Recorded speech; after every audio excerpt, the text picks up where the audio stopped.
Hello. Hi, Avery. Can you let me know how the audio is? Our connection is looking mighty sus today.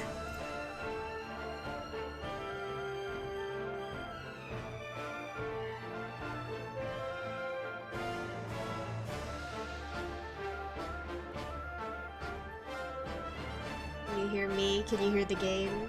Is anything too loud or too quiet? Oh, wait. Maybe we're in the green now. Okay. Wait a second. Let's hope it stays this way. Maybe music is a tiny bit loud. Okay. Is that? Alright, is that better?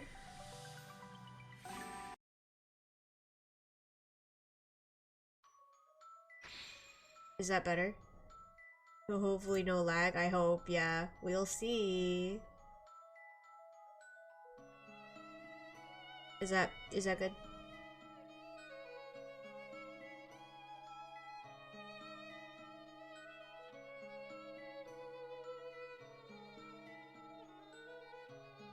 Or do I need the music a little quieter, mic a little louder? What are we thinking? Sounds good? Alrighty, let's go.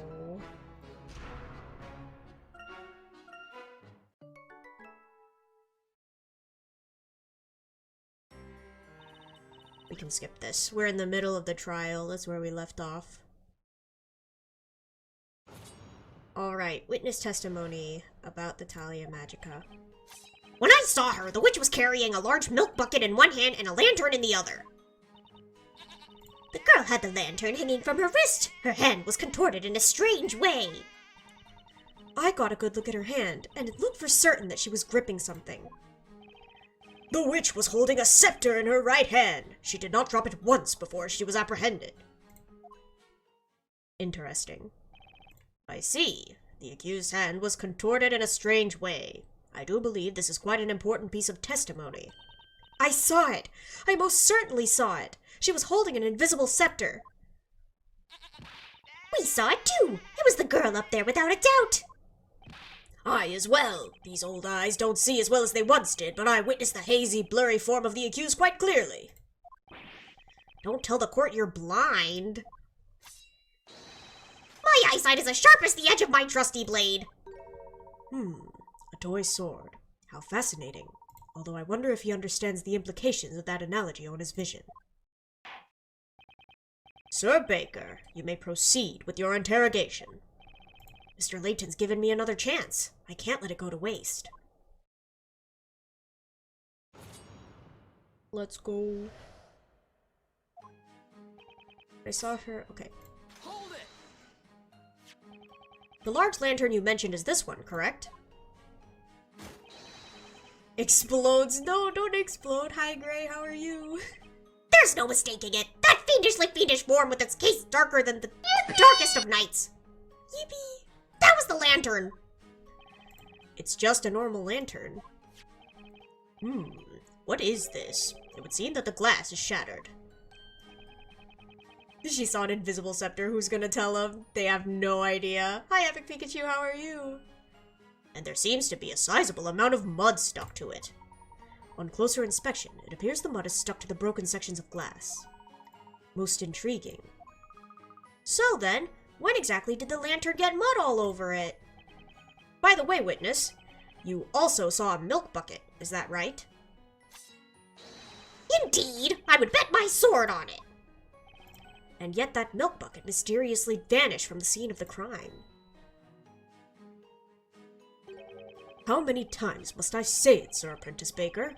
The problem is the black lantern. Okay. Her hand was contorted in a strange way. I got a good look, and she was gripping something. Witch was holding a scepter in her right hand. She did not drop it once before she was apprehended. But then...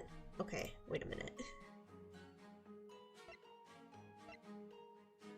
Done with finals, I think. So we just have one more class tomorrow, and that's like, ish a final, but I did my meeting last week. Let's go! Congrats! Let me... Wait. I have an applause thing. Why do I keep clapping? That's for you, Gray. Congrats.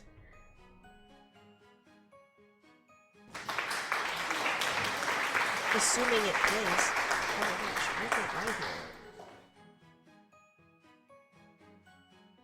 Why can't I hear that? Ha!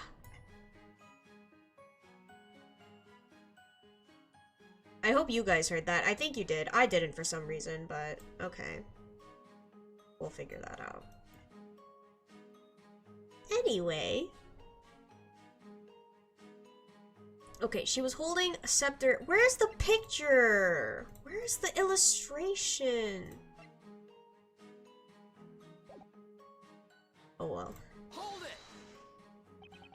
Let me get this straight. There was no way for you to see this invisible scepter, was there? Well now, that's common sense, boy. One cannot see what is not there to be seen. In that case, there was also no way you could tell whether or not she might have dropped the scepter. Well, these old eyes of mine honed in on her hand like a hawk until they couldn't see straight. The young lady was most certainly holding an invisible scepter in her right hand, while at the same time also carrying the lantern. Or do you perhaps possess some piece of evidence to suggest that she dropped the scepter? There hasn't been any evidence so far to suggest Espella was holding the scepter. Applause. Yeah. Evidence suggesting the scepter was dropped. Now that is an interesting idea. Huh? If Espella did not have the scepter in her hand, it would have been impossible for her to have used any magic. Well, yeah, that's true. Don't suppose. Might there be a piece of evidence that could prove this? Something to prove that Espella was not holding the scepter at the time of the murder. In other words, evidence to show that even if Espella had been holding the scepter, she would have dropped it. Is everything all right, Mr. Wright? The truth about what happened in that brief instant will likely decide Espella's fate. I have to do everything I can to find a contradiction in these testimonies. Guess I should take another look at the court record. I think I know, but like I don't know. But I think I know. Because if she didn't drop the scepter, how would she drop the lantern? Because it was on the same hand, but this was on her wrist. But she couldn't have dropped it if she was holding this. I think. Okay. There's a high probability that Miss Cantabella was not holding the scepter. But if, for the sake of argument, she had been holding it, she would undoubtedly have dropped it at the time of the incident. What do you mean? What I mean, Inquisitor Barnum, is that this lantern proves the defendant was not holding the scepter. Objection. What foolishness are you spouting, Sir Apprentice Baker? The lantern's handle was around the accused's wrist. Is this stream stuttering? It might be. My connection is kind of sus right now. If it continues to be like this, let me know, and I'll see if I can fix it, and if I can't, we might just have a short stream today. It's unfortunate. Objection. Meaning she could have held the scepter. I'm afraid that's not the problem here, Inquisitor Barnum. The problem is with the broken glass, and the mud plastered all over it. What? The rain had ended just as the murder was taking place. That would make the path fairly muddy, don't you agree? When the thieves grabbed Miss Cantabella by the arm, the lantern must have fallen into the mud. The lantern? Fell into the mud? Why, of course. That makes sense, doesn't it, my little snowy wowie? Well, what do you say, Inquisitor Barnum? If she was holding the scepter at the time, that would mean that when she dropped the lantern, the scepter would have fallen along with it. What's going on? Inquisitor Barnum seems speechless. That defender's managed to turn the thing around, even though he's just some baker. No way! Pay the witch's accomplices no heed. They're just trying to trick you. Yeah, there's a little lag. That is pain. What is this? Hold it! One moment, please. Everyone, please listen. Didn't we all just stand here and explain to the court what we clearly saw? It's a lantern, so what? What's so special about it? Explain it to me so I can understand. So that you can understand? Well, I mean, it's pretty obvious just by looking at it. Mr. Wright. What is it, Mr. Layton? There's something about this witness. Miss Kira, was it? Tell me, Miss Kira. How good is your eyesight, exactly? Huh? As you just heard Mr. Wright explain, the answer to your query is quite obvious at a glance. Tell me, are you able to see the mud present on this lantern? Yeah, it's not just you, unfortunately. You guys can feel free to refresh the stream, see if that helps, if you guys are lagging really far behind. There shouldn't be any ads for like 50 minutes, so. Mud? What mud? What are you talking about? Your Honor, did you hear that just now? Yes, indeed. What does it mean, exactly? It means that Miss Kira's poor eyesight is the reason she cannot see the mud present on this lantern. In other words, the validity of Miss Kira's testimony is questionable at best. Ah!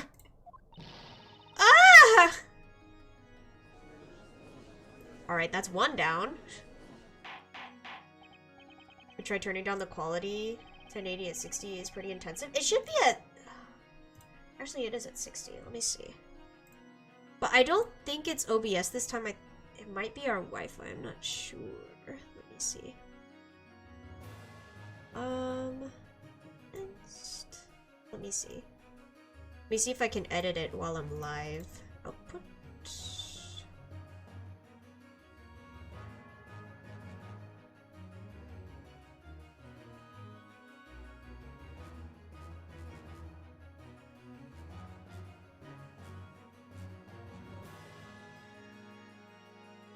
Where is it? How do I change that? Huh?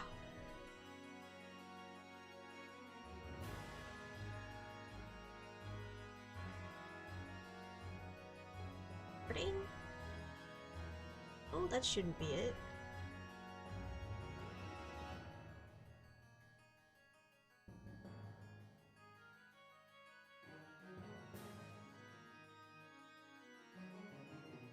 Yeah, I don't know how to fix that on stream. Maybe I'll have to look into that later. Order! Order in the court! What is the meaning of this? What say you in your defense, witness? I highly recommend you give us nothing but the truth. I'm sorry, Inquisitor Barnum. It's true. I need to wear glasses. All the time, in fact. You need to wear glasses? Ha! Now that you mention it, I did notice something odd about you today. Oh, I thought you looked familiar. Gone is the mist that clouded my mind. In its place, clarity. Fair maiden, a pair of spectacles are as valuable as a shield to a knight. Make haste and procure another pair. Now then, Miss Kira, tell me, at the time of the incident, were you wearing your glasses? No, I was not wearing them. The truth is, I lost my glasses a couple of days ago. You lost them? So, her glasses were missing during the time of the incident. Mr. Wright, might I recommend that you keep note of this fact? It could prove useful later. Got it! Glasses! Kira has poor eyesight and wears glasses, but she lost them a few days before the incident. Am I to believe that there is nothing left to prove on this matter? At the time of the murder, the accused did not have a witch's scepter in her possession.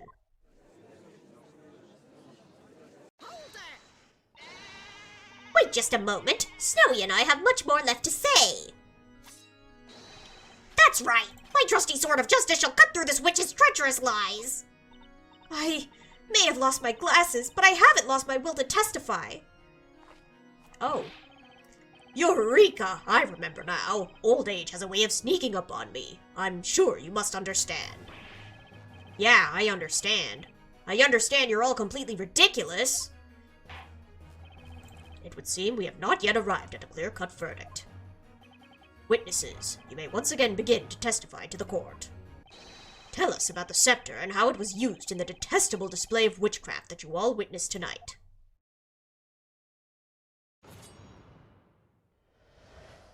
About the Talia Magica continued. The girl was not holding the scepter in the same hand as the lantern, which means it must have been in her other hand.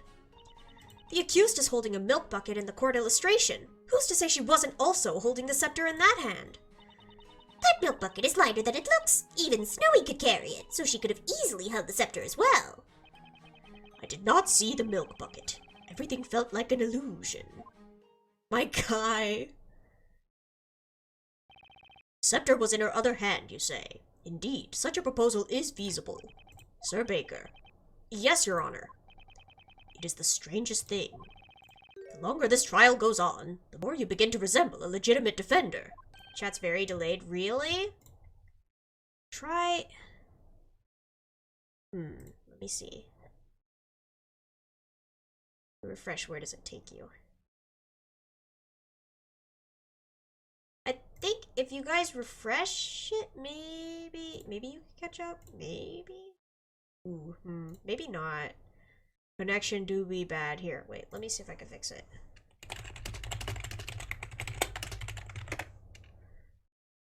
Here, let me try. I will fix it for you guys. Hello. Are we back? Hello?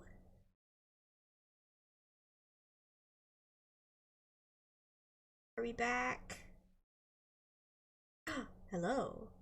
Gosh, is it working? I have lowered my FPS values to 30. Lag is better? Let's go. My thing is green for now too. Yippee!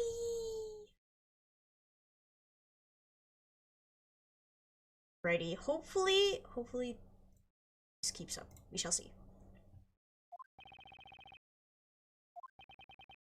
Well, no matter. Defender, you may begin your interrogation. Welcome back. Hopefully things are better now.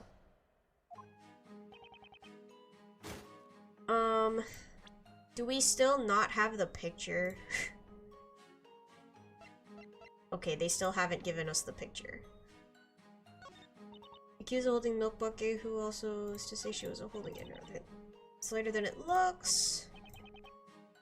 Okay, maybe we just press all of these. Hold it. But did you actually see that with your own eyes? Alas, magic's vile embrace hid the scepter from my sight, so I did not see it per se. However, through my years of knightly training, I have learned to see through such cunning trickery. Seems better now, thank goodness. Is that so? For example, this morning I found myself unable to locate the whereabouts of my trusty blade. Its location was a mystery. So I tried my hardest to think and remember where I would have kept it last. And before long, behold, it transpired I was carrying my trusty blade in its scabbard all along. Life is riddled with such trickery. Would you say life is riddled with trickery, Nick? Only if we're talking about my life, Maya. That's crazy. Hold it. The court illustration. She do be gripping the bucket.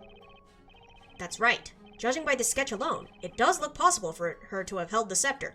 Excuse me? Excuse me? Phoenix? However, if you actually try holding that thing, you'll notice just how thick it is. No way she could have been holding it. Objection. That is nothing more than mere speculation. You cannot say for certain that she was unable to hold it. You say speculation, I say it's a fact. There's just no way Espella could have been holding that thing. Thick indeed. As expected, this testimony is filled with nothing but assumptions and conjecture. Mr. Layton, you know, Mr. Wright, there does not appear to be any usable evidence present in the court illustration. Yeah, I agree. It does look that way. The milk bucket ended up disappearing from the scene. Could that actually be an important piece of evidence in itself? Hold it. Just 1 second, Miss Mary. What is it now? Snowy and I don't have all night, you know. Come on then, out with it. Holding the invisible scepter they claim to have seen, literally. I just have one question regarding your testimony. How exactly did you know that the milk bucket Miss Cantabella was carrying was light enough for Snowy to carry? Well, you see, the girl always uses the same bucket whenever she comes to buy milk from us. Naturally, I would have seen that bucket countless times before. You've seen it countless times before. That doesn't answer my question. You specifically said that the bucket is lighter than it looks. Miss Mary, at some point tonight, you must have held that bucket yourself. Now then, please enlighten us as to exactly when you got your hands on the bucket.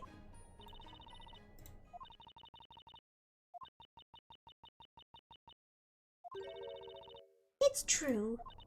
By that time, Robs and mugs had already been burnt to ash. And then I noticed the milk in the bucket that the girl had been holding in her hand.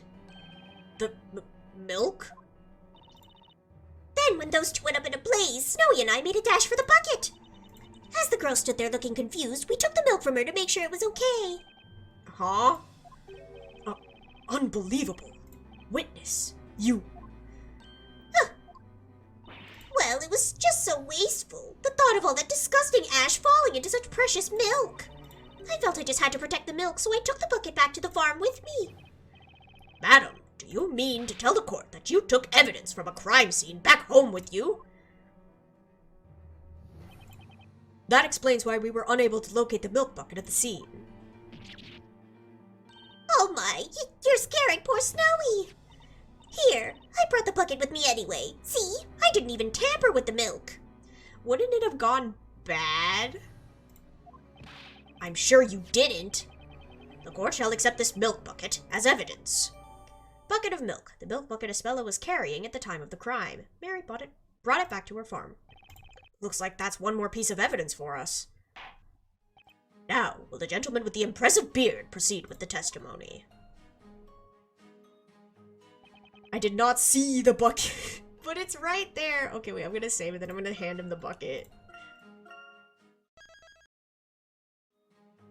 My guy, it's right here. Objection! All of your testimonies have come to the same conclusion. The scepter was not in her right hand with the lantern. Therefore, it must have been in her other hand that was holding the bucket. However, that's not it. Not by a long shot. Screw the two men who burned alive, what about the milk? The milk is obviously more important than anything else that was happening that night. Absolutely insane claim to make, but okay. What do you mean? Contrary to what one of the witnesses stated, the milk bucket was in fact at the crime scene. And you'll also notice something about this bucket. Take another look at the court illustration. Something about the bucket seems a bit odd, wouldn't you say? Milk. Objection! The most important thing in life, apparently. This illustration was based on eyewitness accounts, so a small discrepancy or two is conceivable. Objection! Actually, Inquisitor Barnum, it's highly likely that this illustration is much less accurate than you think. In fact, there's a blatant contradiction present in this illustration. There's no string. Admittedly, it does at first look possible that Miss Cantabella was holding the scepter and the bucket at the same time. However, if you look at the real milk bucket, that possibility goes up in smoke. Here, let's have a look at the real deal. Notice the handle? That cannot be. Oh, but it is. This particular milk bucket has two pieces of wood on either side of the handle. If you were trying to hold both the scepter and this bucket, well, let's just say that'd be a challenge, to put it simply. There's no way anyone could hold both the bucket and the scepter at once. Yeah, that's larceny, concealing evidence, compromising a crime scene, yup. And she just admitted it in court. No, don't be mean to the court illustrator. That's true, they did try their best. They had to draw a bucket that they didn't have. It's not their fault. Wah! That must mean, clearly you have the wrong bucket. We never lie when it comes to milk. That's the very bucket I took. Looks like the witnesses are as surprised about this as Barnum. The defendant couldn't have been able to hold the bucket and the scepter at once. Also, we have already established that she was not holding a scepter in her right hand. Therefore, the defendant, Miss Espella Cantabella, was not holding a witch's scepter at any point during the incident. Order, order. I said order. Just what? What is the meaning of this? In all my days as a judge of this court, I have never heard such an argument. These are but a paltry set of words, and yet they ring with such remarkable strength. Your Honor, what you just heard was logic. Logic, you say? Oh no, it's their first time. What's with these two? They just silenced Inquisitor Barnum with mere words. Such foolishness. This must be some type of witchcraft. Wait, do you think? Could they be witches? It would seem the concept of logic does not exist in this world. Right! Then let's take this chance to knock their case down a peg or two. The words are hard, indeed. I'm worried if we keep this up, we'll all be joining Espella in a one-way trip to the flames. Objection. Bonk. Most intriguing. A knight allows his sword to speak for him during battle. You have spoken with the sword of words. So be it. I too shall wield such a blade. What do you mean? Sir Blue Knight, there appears to be a hole in this logic of yours. A hole? According to the earlier testimony, it was believed the accused had the lantern hanging from her wrist by the handle. However, she supposedly dropped it, hence it being covered in mud. Judge logic in my court? Never heard of the thing. Can you eat it? That's right. While that may be true, it does not necessarily mean the accused was therefore unable to use magic. It is merely a question of when she dropped the witch's scepter. What do you mean, Inquisitor Barnum? She was obviously holding it in her toes, guys. It's so easy. It's very simple, my lord. The accused, while first holding the lantern and the witch's scepter, cast her magic. Then she dropped both the lantern and the scepter.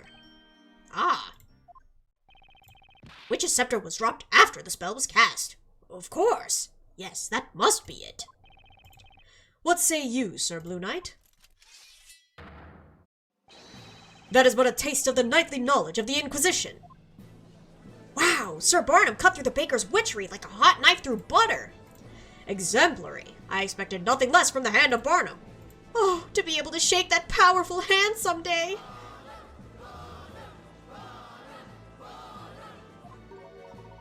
That Inquisitor isn't quite what he first appeared.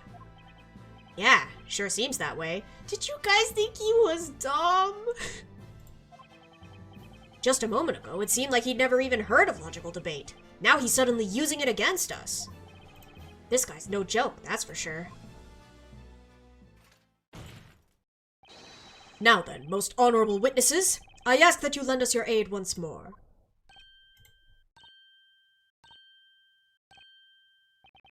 I request that you all testify to the court once more. Tell us which occurred first, the dropping of the lantern or the casting of the spell.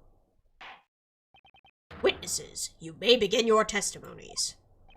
Tell this court in your own words about the sequence of events which transpired tonight.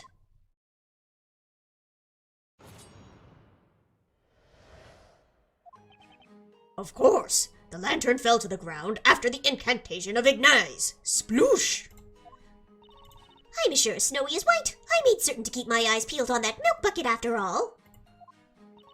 Besides, how can you be sure that the lantern fell just because it had a little mud on it? Girl, it's broken. These eyes do not lie. I saw the lantern in the accused's hand when the incantation was uttered. Figures, their testimonies are all over the place now. These 4 testimonies, they are most interesting.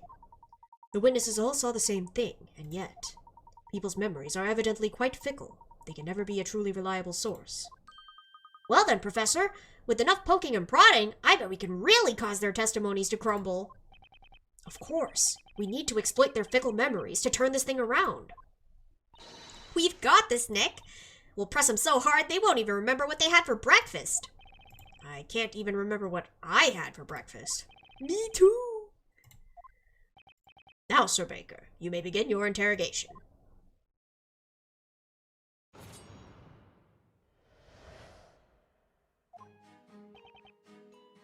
Sploosh. The lantern fell after the incantation.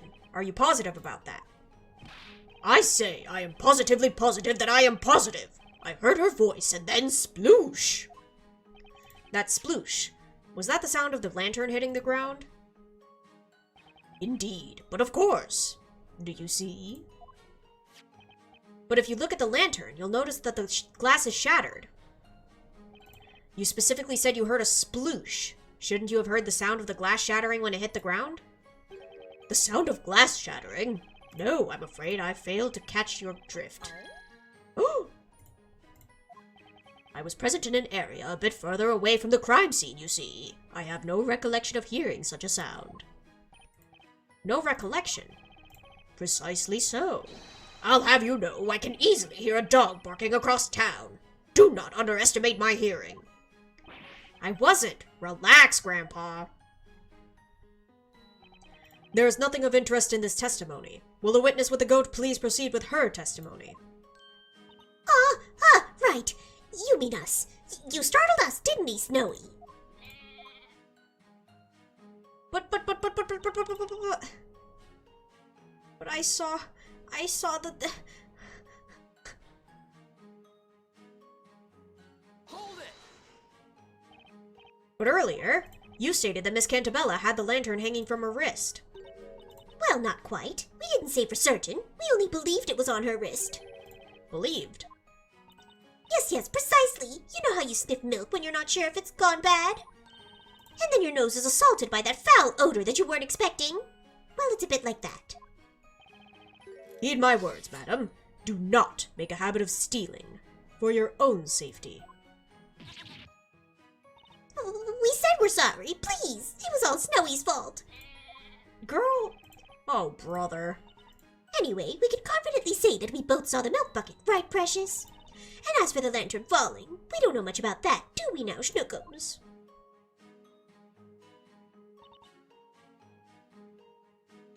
Girl, the lantern... Okay, what do you mean? Well, maybe the mud was already on the lantern before any of this happened. Did you ever think of that? Or any of this happened? Like, maybe it's been there since last week. It did rain last week too, after all. And if that's the case, then there really isn't any point in arguing about whether or not she dropped the lantern, right? Indeed. What say you, Defender? I say take a closer look at the lantern. You'll notice there's mud on the glass. Mud on the glass? The lantern wouldn't be very useful with all that mud blocking out the light. Miss Kira, I'd say your little theory regarding this lantern is muddy at best. Ah! I could point at witnesses till the cows come home. But that wouldn't turn this testimony into anything I can use. I've got to find a lead somewhere. Hold it! This is important. Are you sure you really saw the lantern? You're but a petty baker, are you not? It is not your place to be telling me what is important. There's but one thing of importance. Ridding this town of its witches as quickly as possible. Objection! Hardly. I'd say this is far more important. What? We're trying to find out the truth here. How absurd! That girl is a witch, I say! A witch! I would stake my entrance into the Knights of the Inquisition on it! Listen well, whelp. Yes, Sir Barnum. Many young men within the ranks of the knighthood share your level of passion. However, you let your ambition completely blind you, the same way that a muddy lantern leaves one blind and helpless in the dark. Wah! This guy. Yes, indeed. I would say he's quite the tough motivator. What do you think, Nick? Notice anything fishy? Yeah, possibly. I think there may be something I can use. Really? Wow! I didn't hear anything special. There was definitely something out of place about that one witness's testimony.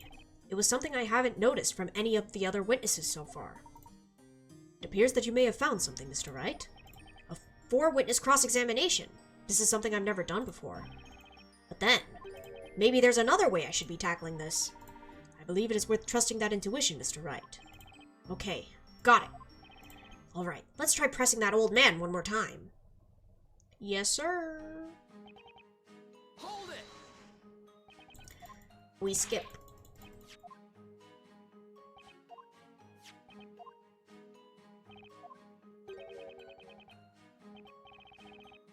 Alright, here we go. There it is, right there. I knew I heard something strange. Huh? But old Graybeard didn't say anything weird. Maya, oh, was that Maya? Oops. Maya, it's not the old guy that said something weird. It's the person next to him. Next to him? Ah, look there, Professor! The goat lady! She looks really deep in thought. It would seem she has noticed something odd in this elderly gentleman's testimony. Ah! That's right! These cross-examinations have 4 witnesses. Hey, Nick, it looks like we're not the only ones paying attention to these testimonies. You're right, which means if they're all listening to each other's testimonies... Correct, Mr. Wright. Each witness is fully aware of themselves and their own actions when in the middle of their own testimonies. However, it is while listening to the testimonies of others that the witnesses may sometimes reveal the most valuable information. See, it's habitual. They can't tell they're doing it, but I can. And I'm going to use it to turn the tide back in our favor. In fact, I believe I may have spotted our first opening in which to test this new technique. Mr. Wright, could I draw your attention to the touch screen? Let's go. Yay! We get the slidey thing now. Okay. What are you waiting for, Nick? Let's give it a shot. How about we try questioning the goat lady next to old Graybeard? Okay. Let's go. Afraid I failed to catch your drift. Yoink. Eh. No, her. Hang on! Excuse me, Miss Mary. Oh! Do you mean us? But Snowy and I have nothing else left to say. I knew it. I caught her completely by surprise. Mr. Wordsmith just gave his testimony. He told us all about the sound he heard when the lantern fell to the ground. Mr. Wordsmith didn't seem too sure, but I wonder if you might happen to have something to say about this. Huh? Well, that's... Is that all right, Sir Barnum? May we answer the question? Do what you will, madam. There's no need for formalities. Huh? Well, we'll try and explain, won't we, Snowy? The truth is, we did hear something. That is to say, we heard the sound of the lantern's glass shattering. We're sure of it. It was frighteningly loud. Layton casually breaking the fourth wall, indeed. It quite startled us, didn't it, Snowy dear? I looked in the direction of the sound, but I couldn't see anything, let alone the girl or those 2 thieves. It was a tad dark after all. When the glass shattered, the flame inside must have gone out. Hence, she could not see them. That seems to be the gist of it. Then as I peered into the darkness, I heard it. You heard it? What did you hear exactly? You know, that I heard. The incantation for the spell ignites.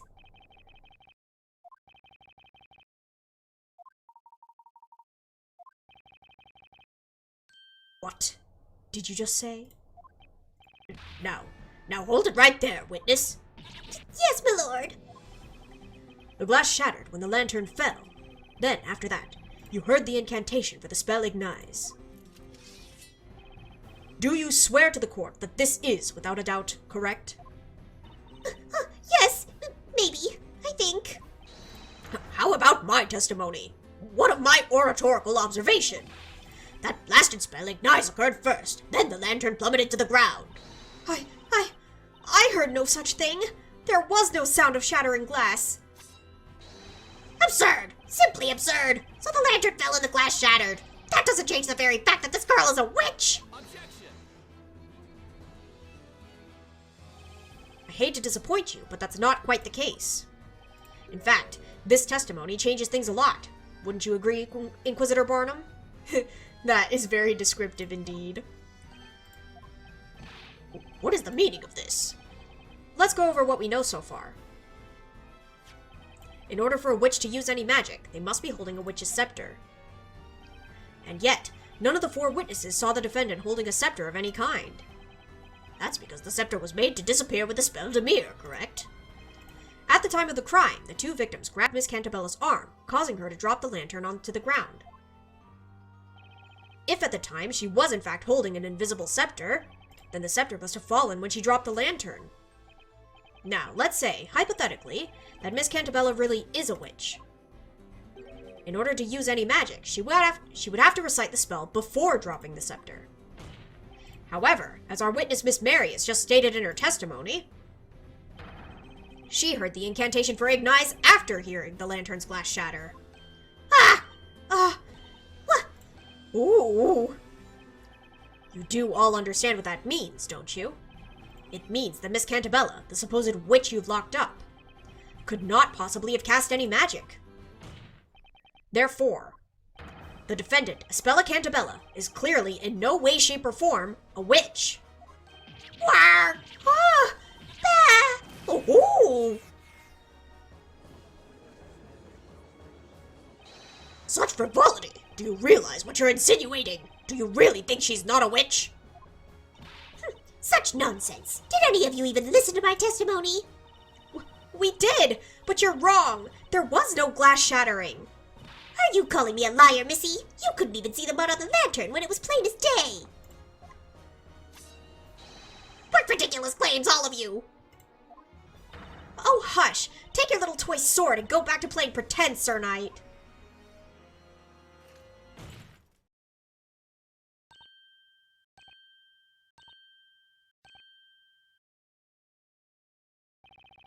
Witnesses, this is a court of law, not a playground. Must I remind you of the importance of these proceedings? Witches and their magic threaten our fair town of Labyrinthia. Your words here today could decide the fate of every single citizen within our walls. Do you understand? As such, I expect each of you to take your role seriously and testify honestly about what you saw.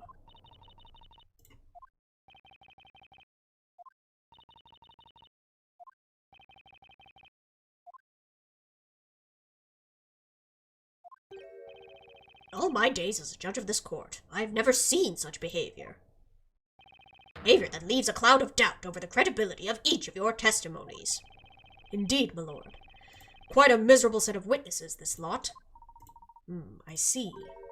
It would appear this trial has come to a sudden halt. He very angry. Huh? So, that must mean... Quite right. It means you have won this trial, Mr. Wright. We've won. I can hardly believe the situation we have found ourselves in. I did not anticipate this trial ending with such a strange turn of events. But due to these witnesses' dubious credibility, I can see no reason to continue. Let's go. What say you, Inquisitor Barnum? As you wish, my lord. What's going on? They're actually going to let this witch run free through the town? Curses! If it wasn't for that witch and her friends... As you can see, nobody was paying attention. Hold it! Okay, guys, this is my favorite guy. Wait a blooming second. This trial ain't even close to being over. Not before I take the stand to testify. Yes, sir. Amir. I think you spelled it wrong, but yes. Order! Who is this buffoon? Buffoon? Go get him, sir. Behold!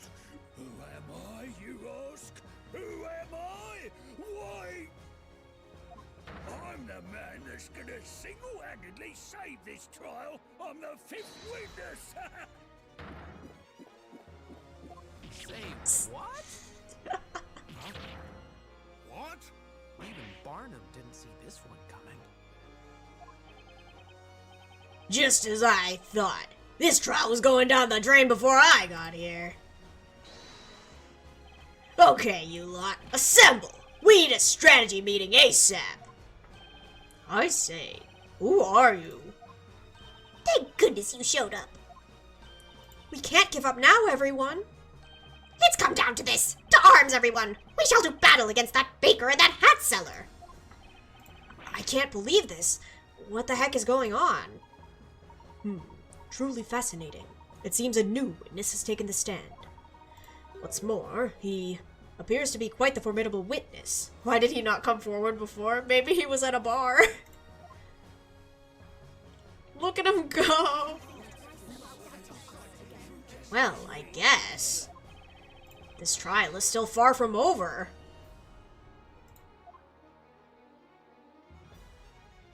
Not them doing that in the middle of the courtroom. The circle. It's beautiful. Oh my gosh. He's one of my favorite characters. He's so funny. The council shall decide your fate. Exactly. Who cares what the lawyers say?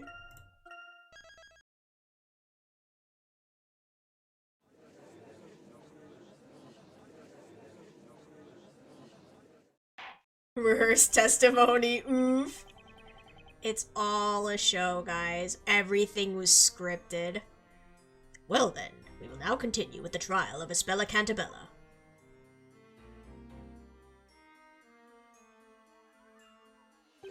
Oh boy.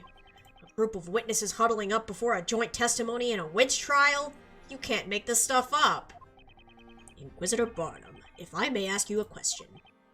Yes, my lord? We now have 5 witnesses on the stand, so I must ask, why was this obnoxious-looking man left out of your initial group of witnesses?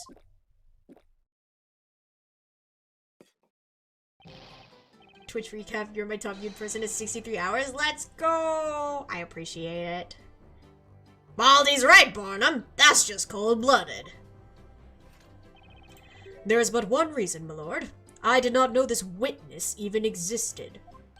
Eh? You, sir, failed to come forward. When we were asking for witnesses for this very trial, you were nowhere to be seen. That's 'cause I didn't hear a peep about it. I ain't usually around at night except for maybe at Rouge's Tavern. So you're basically telling us that you were up all night drinking. Anyway, it's all water under the bridge now as far as I'm concerned. I'll just leave the rest to yours truly. Ha ha ha ha ha ha! During the last interrogation, the defender brought forth some surprising proof. Namely, that there was little possibility the accused could have used magic. I've never heard such a claim. It must be the doing of this logic. What rubbish! It's funny because we're living in a simulation and free will is a lie, oof. Lodge, you say? I ain't got a clue what that is. But I do know that this bread bacon baker ought to head back to the bakery. Eloquently said. Oi, Gramps! Give me and my partners over here a chance to speak. You want to know how this witch managed to be holding that scepter, don't you? Oh, when you say Gramps, you wouldn't mean me, would you? I fail to see anyone else meeting such a description. Well, we'll show you she's a witch. Hobbit Snowy's beautiful white coat on it. On guard! They're doing it again. All right, team. Let's do this, witnesses.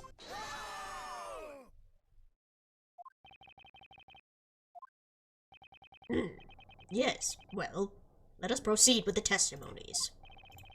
Why do I feel like I've totally lost control of the situation? Anyone here has a reference? I feel like I've heard the quote before, but I don't know where it's from. History of the Witch's Scepter.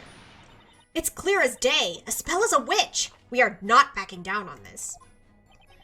When she dropped the lantern, the scepter was not yet in her hands. The scepter must have been hidden by magic and carried on her back. The rogues grabbed her by the hand that held the lantern, so she must have had another way of holding the scepter. That's easy. The girl just put the bucket down on the ground and picked up the witch's magic stick. So, she had the witch's scepter behind her back. She then dropped the lantern and reached for the scepter after it fell. If that is the case, then it must have been possible for the accused to have used magic. But guys, the scepter is... Oh my gosh. This is bad. Thanks to this guy, now all the witnesses seem extra determined to pin this thing on Espella. Magic stick. They each harbor a shared anger towards witches and magic. Such is the cause of their strong desire to see a guilty verdict passed as quickly as possible. However, such confidence is undoubtedly bound to cloud their better judgment and thinking. Yeah, I think you're right. I don't think these guys mean any real harm, but they're all riled up. They don't even realize how distorted their idea of what happened tonight has become. At least, that's how it seems. This isn't good, Professor! The witnesses aren't thinking straight! They're completely blind to the truth! It's an iconic quote by Marina in Splatoon 2. Huh. Maybe I heard it from someone else then, because I've never played Splatoon. Sir Baker, or rather, Sir Wright. Yes? You do not appear to be a mere simple baker. That much is clear. On the other hand, you are no ordinary defender either. Never before has a defender managed to clash and do battle with me here on this battlefield as an equal. Sir Blue Knight, this trial has not yet been decided. If there is any doubt in your interrogation, I will not hesitate to strike your case down where it stands. I understand. Defender, please begin your interrogation. Let's go.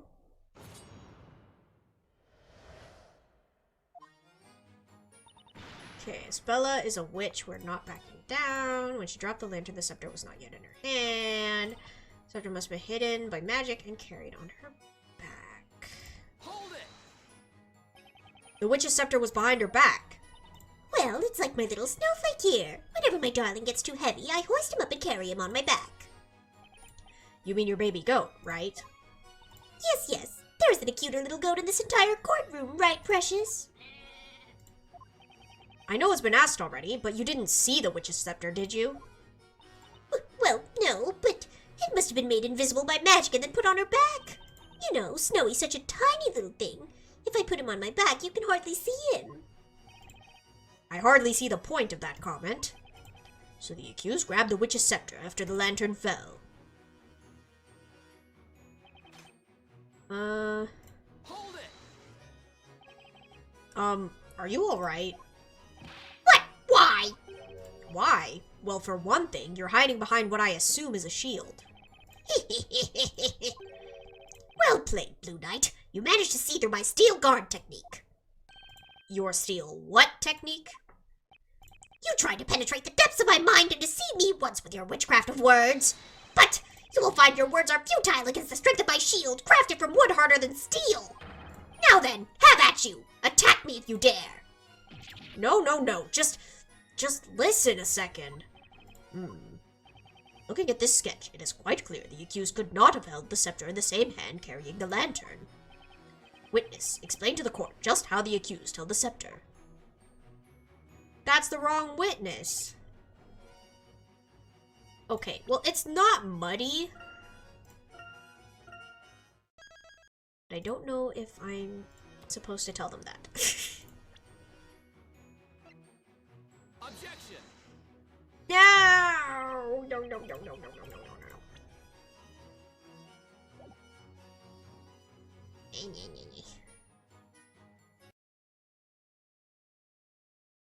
This is why we save. She clearly testified that she saw the invisible scepter earlier. Big brain. I saw her put it on her back, but I didn't see it because it's invisible. But, like, you know what I mean.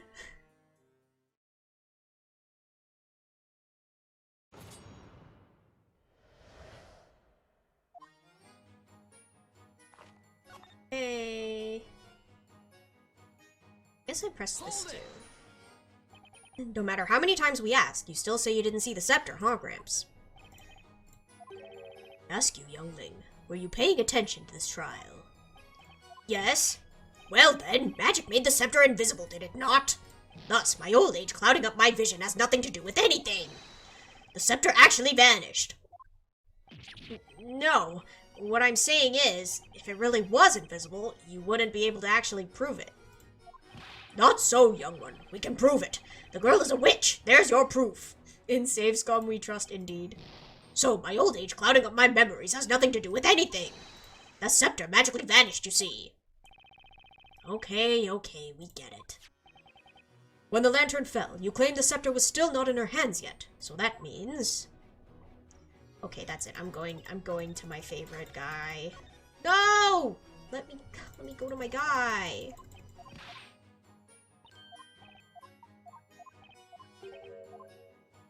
My guy. I talked to my guy. Hold it! Magic stick. She put the milk bucket down? That's right. Reckon if she did that, she'd have no problem holding that thing. Objection! But none of the other witnesses have said anything about seeing her put the bucket on the ground. Ah, but no one said a thing about not seeing her put the bucket down either, right? Oh my gosh, look at all these people. You would know. Hang on! Excuse me, Miss Mary. Oh, you mean Snowy and me? Tell me, what did you think of the witness's testimony just now? The accused placed the bucket on the ground. No one had said anything about this until now. That must be how it happened. The girl probably placed the milk bucket on the ground, yes. Objection! Miss Mary, you did not mention anything to that effect in your previous testimony. And yet you clearly stated that the one thing you were specifically focused on, more than anything else, was the milk bucket.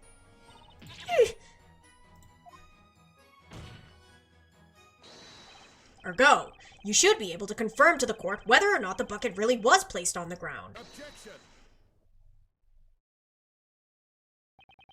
One's memory is not flawless, Sir Blue Knight. Pay attention to what the witness was saying. The accused probably placed the milk bucket on the ground. There is the possibility such was the case. Yes, that's right. Isn't it, my little cuddle pumpkin? Knew it. There's something fishy about her testimony, but indeed, it would seem we require a decisive piece of evidence. If we are to expose the contradictions in these witnesses' testimonies. Yeah, I just have to think of what that could be.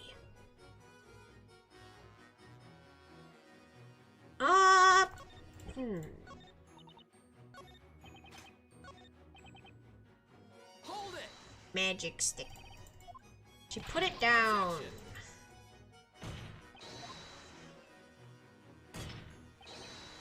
No one said a thing about not seeing her put the bucket down either. I mean, you were like, big exclamation, but I don't know if that's like...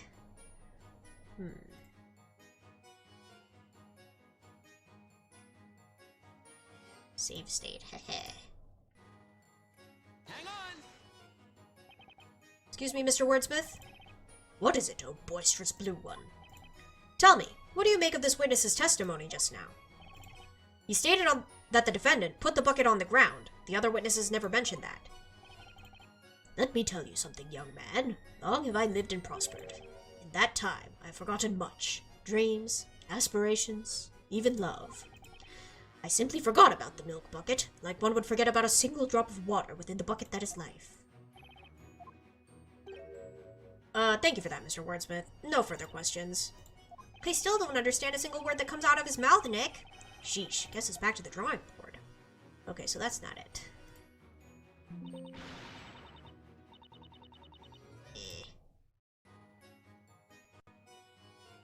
Let me try you? Hang on! That's not the one I wanted, but okay. Excuse me, Mr. Neidle. Tell me, what do you think about this witness's testimony just now? He claims the accused placed the bucket on the ground. No one said anything about this until now. Blah, blah, blah, blah. I don't think your back scratch attack, what? No further questions.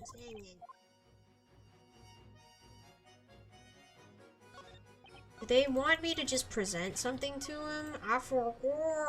Hold it! Magic stick. Objection!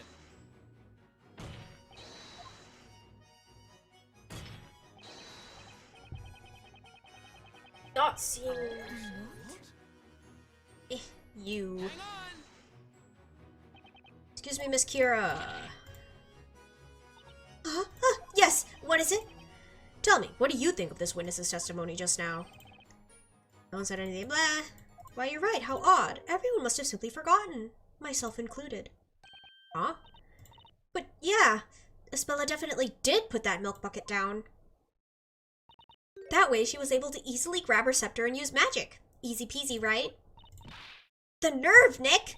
It looks like she's trying to peg Isabella as a witch every chance she gets. Really, I don't know how much more of this testimony I can stand. Girl! Okay, fine. I'll just try to...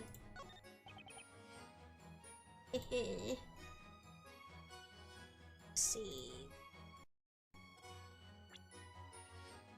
The girl put the bucket on the ground and picked it up. Did I give him the bucket or the... Let's put the bucket. Objection! Okay, I guess that. I'm afraid what really happened is not quite so simple. What?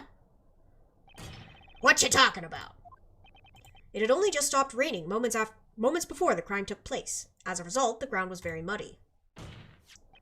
If Miss Cantabella really placed this bucket on the ground like you claim she did, then it should be caked with mud, just like the lantern was after it fell. Har har har! These witnesses were trying to convict her and you're messing that up. So could you stop? I know, they're so useless. Well, I'd say that clears up your muddy testimony, wouldn't you? Well... Hey, Barnum! What? You're just gonna sit there and looking pretty? Come on, give me a hand here. Flattery will get you nowhere, witness, other than perhaps to the dungeon. At any rate, there is but one question we ought to ask. Why is there no mud on that bucket? To the witness with the goat, may I ask you a question? Huh? How are you talking to us? Indeed. You admitted to the court that you returned home with the milk bucket. Illegally, I must add. My, oh my, such harsh words, Inquisitor. When you took the bucket home, you must have simply wiped the mud from the bucket. Is that correct?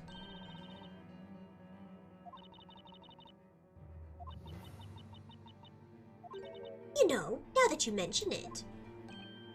No way! Don't tell me. That milk bucket. Ha! That's right! I remember now! I don't know if what was on the bucket was mud exactly, but it certainly was dirty. Before taking it inside with me, I remember wiping it clean with an old rag. Are you kidding me? Exceptional work, Inquisitor Barnum. Right? It all makes perfect sense. See? We were right all along, weren't we, Inquisitor Barnum?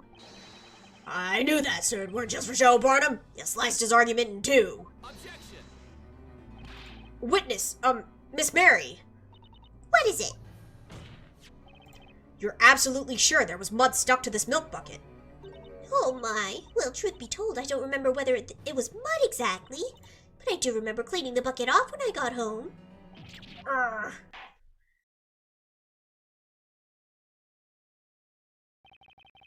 See, the defense has failed to disprove the witness's claims. Of that, we can be quite certain. Tack on a charge for tampering with evidence? Indeed. If not mud, then exactly. Har har, that'll teach your Bluey. You got that right. Do me a favor, will ya, Gramps? I want to change my testimony just a little bit. We'll allow it only if the witness refrains from name-calling in the future. You got it, my lord. Well, all this court mumbo-jumbo's left me thirstier than a dog in a desert.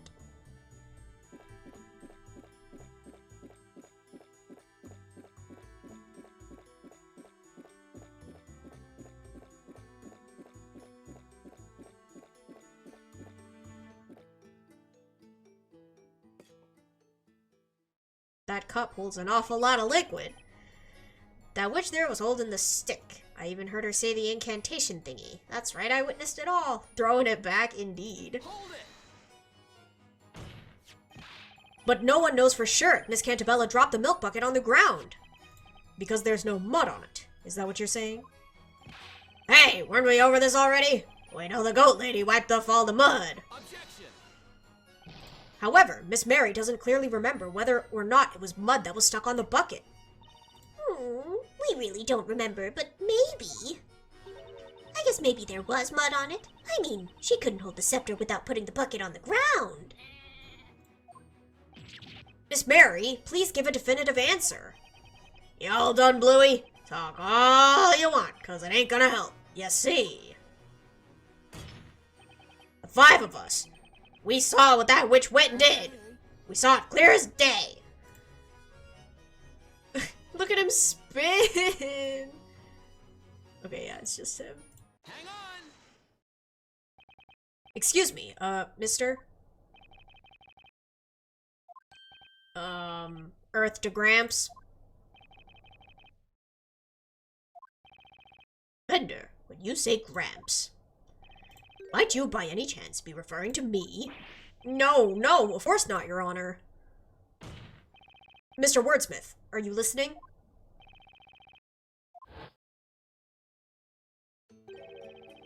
I heard you quite clearly the first time, young man.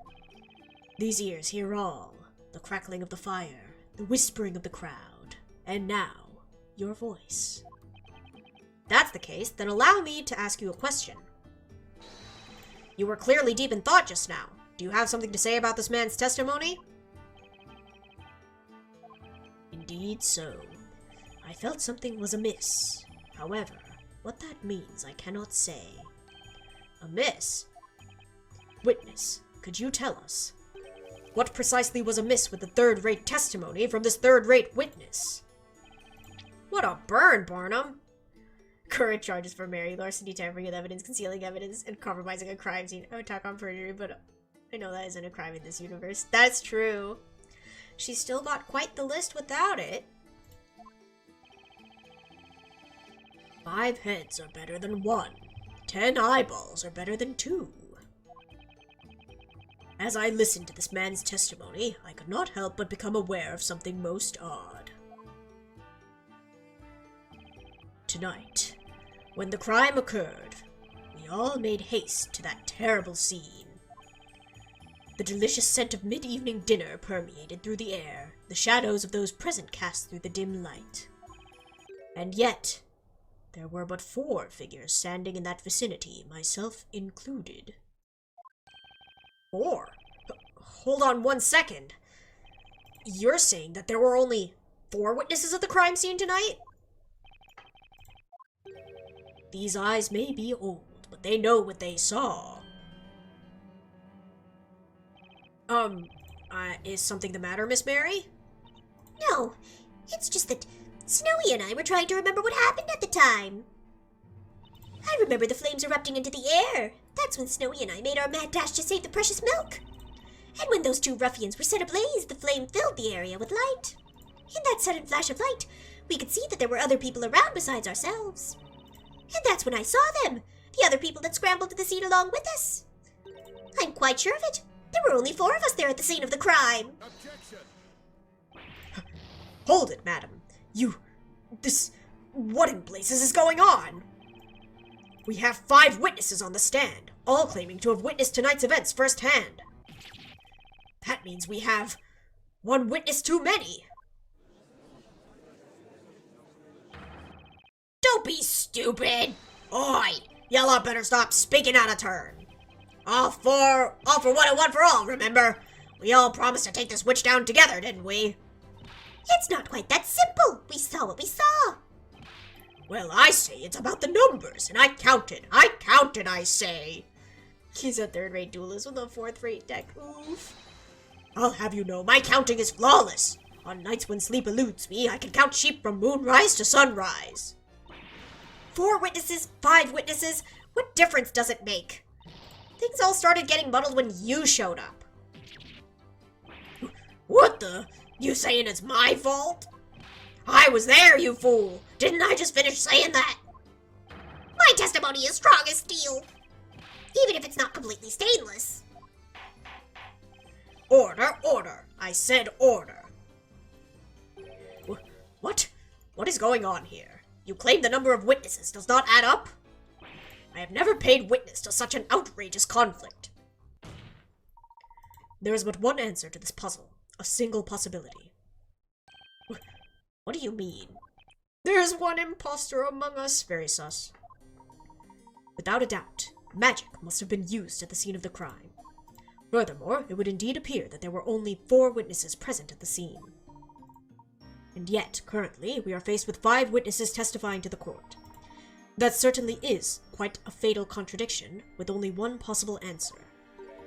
Would you not agree, Mr. Wright? The answer? It can't be.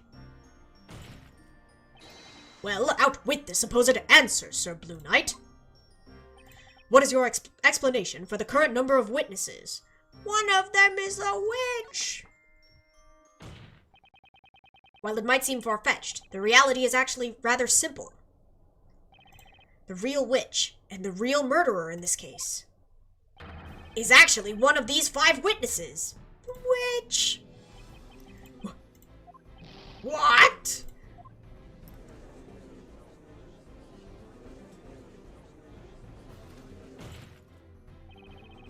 You're telling us that the witch is amongst this group of witnesses? What utter rubbish! There's no possible way that such a claim could be true. That's right. You got a lot of nerve accusing one of us of being a witch. We have told you nothing but the truth, yet you still have the gall to bat around such an outrageous accusation. Behold! Behold as my trusty shield deflects your petty words like the petty words that they are! Inquisitor Barnum. Yes, my lord. I would like to see a sketch of the crime scene at the time of the incident. Do you have one in your possession? Yes, certainly, my lord. I have one here. Why did we not get this before? I requested it from the court illustrator just in case. Very well. Witnesses. I would like each of you to mark your location at the time of the murder.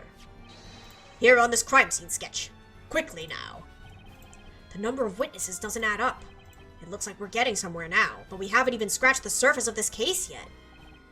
And it's all thanks to this top hat wearing gentleman.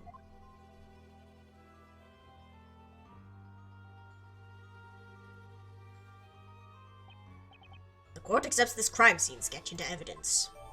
Yippee!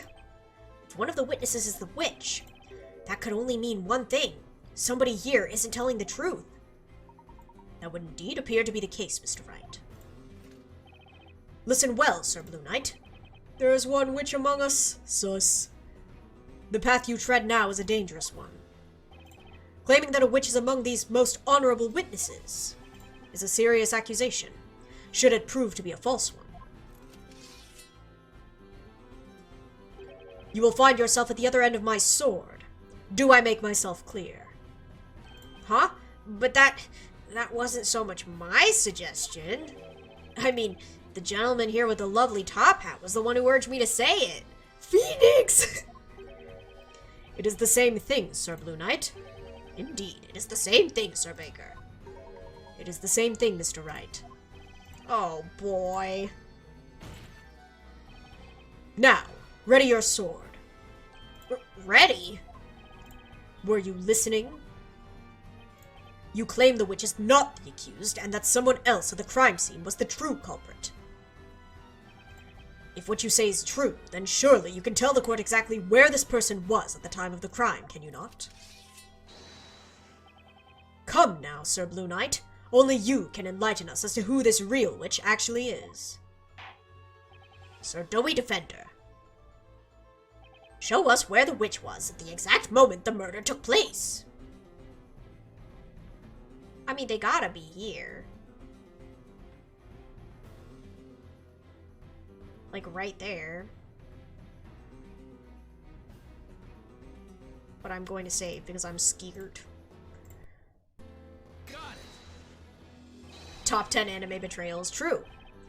The witch was standing probably somewhere around here. Somewhere around there. It looks like it is your head that is currently somewhere else, Sir Blue Knight. What do you mean? I believe he is trying to convey that your answer was incorrect. What?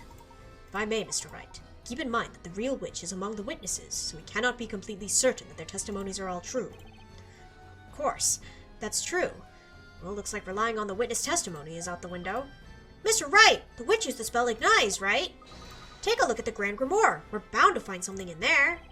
Even if the witness is lying up a storm, whatever's inside the Grand Grimoire has to be the truth, right? Ha! But they've got to be near... No. Okay. Ignite. Within a 1 meter radius of the caster. But is that not, like...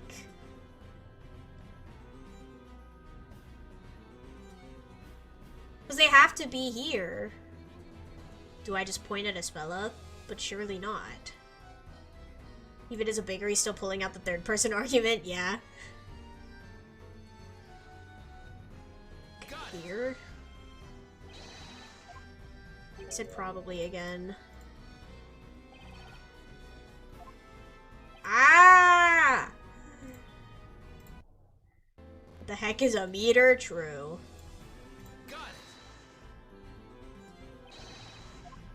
Said that again! No, no, no. Okay, I'm just gonna submit where Espella is. Good luck, guys. Got it. Okay. The witch must have been standing here! Objection. What is the meaning of this? Unfortunately for you, that spot has absolutely nothing to do with any of these witnesses. Objection. Inquisitor Barnum, I suggest you try taking a look at this. The Grand Grimoire. In safe states we trust, we love them. According to this tome, Ignite summons a circle of flame within a 1 meter radius of the caster. So technically, they could have been anywhere that I chose. Ah! In other words, the witch had to have been within 1 meter of the flame when casting the spell. Objection. Of course, you needn't say any more, Sir Blue Knight. First off, notice that there's no one else in that area other than the accused. It should also be quite obvious from the sketch that there is clearly nowhere for anyone to hide. Objection. True, there aren't any hiding spots. However, there is one other possibility if a witch wanted to stay hidden from sight. Most intriguing. Since you seem to love showing evidence, prove it. How was the witch able to hide in plain sight? Take that. This Talia Magica contains 2 magic gems. Ignize and 1 other spell. That's right, the smell... What? The spell Demir. Demir. Ah! It cannot be! That's right. There was most certainly a witch present at the crime scene. Only, they were completely invisible. All thanks to the magic spell Demir. What foolishness is this? Order! Order in the court! Defender, what are you getting at? I thought the witch used Demir to make the Talia Magica disappear. Objection. According to the Grand Grimoire, under the entry for Demir, it causes anything the caster touches to vanish from sight. In other words, supposing the witch were holding the staff in one hand while touching part of their body with the other, they would be able to make themselves disappear.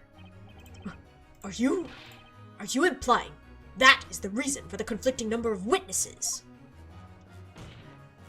Indeed it is, which means, witnesses, someone amongst you is not disclosing the entire truth, and that person is the witch we seek.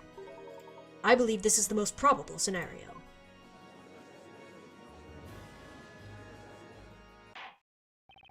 Honorable witnesses, you will testify to the court one final time. Tell us exactly what you saw and what you did not see at the scene of the crime. How absurdly absurd. The purpose of this trial is to convict that girl of the crime, is it not? That's right. We are not witches. Witnesses, I ask that you listen. There is a witch mingling among you. That's right. I'm afraid you are all no longer brothers in arms. The true opponent here is within your own group. The real witch is one of these 5 witnesses, huh? Fine by me. Time to put an end to this trial. Let's go. You wish to know where we all were standing tonight? It matters not. Would the flames not burn just the same? That flame! I never saw anything like it. It quite literally left me speechless. I couldn't even so much scream. I heard the tiniest cry, and then when I turned around, the blinders were roasted, so I rushed right over. I heard the incantation, and then the flame suddenly erupted. I'm sure of it. I only saw 3 people there with us. As I said, there were only 3 others present. Like that man there who was stumbling around like a newborn calf. A most heinous act indeed. No small wonder these witnesses are so confused. A witch amongst the witnesses? What an utterly baseless claim. I don't think so, Barnum. The only baseless claim in this case is of Espella being a witch. It's more than a little likely one of these witnesses is the culprit. These testimonies are bound to tell me who the real witch is. Let's go. Yippee! Alright, you heard a tiny cry, huh? Hold it! The tiniest cry. Might have been someone saying the incantation for that spell. My memory's kinda hazy on that one. Scared me good, though. Never jumped up to my feet so fast in all my life. Nearly had a heart attack, I tell you. Jumped up. That's right. It was still raining cats and dogs, so being the resourceful chap that I am, I decided to doze under a tree for a bit. Alright, yep, it's him. Hang on! Is everything alright, Mr. Wordsmith? What is it you want this time, young one? I just wanted to know if you had any thoughts on the testimony just now. Ah, yes. Thoughts about slumbering under trees, you mean? Slumbering? I often find myself weaving the most intricate of dreams under that very tree. Of course, I could not nap tonight. Not with that uncouth man usurping my special dreaming spot, could I? Are you using this cross-examination to argue over a napping spot? Let us hope such arguments do not lead to any criminal acts in the future. Witness, please continue your testimony.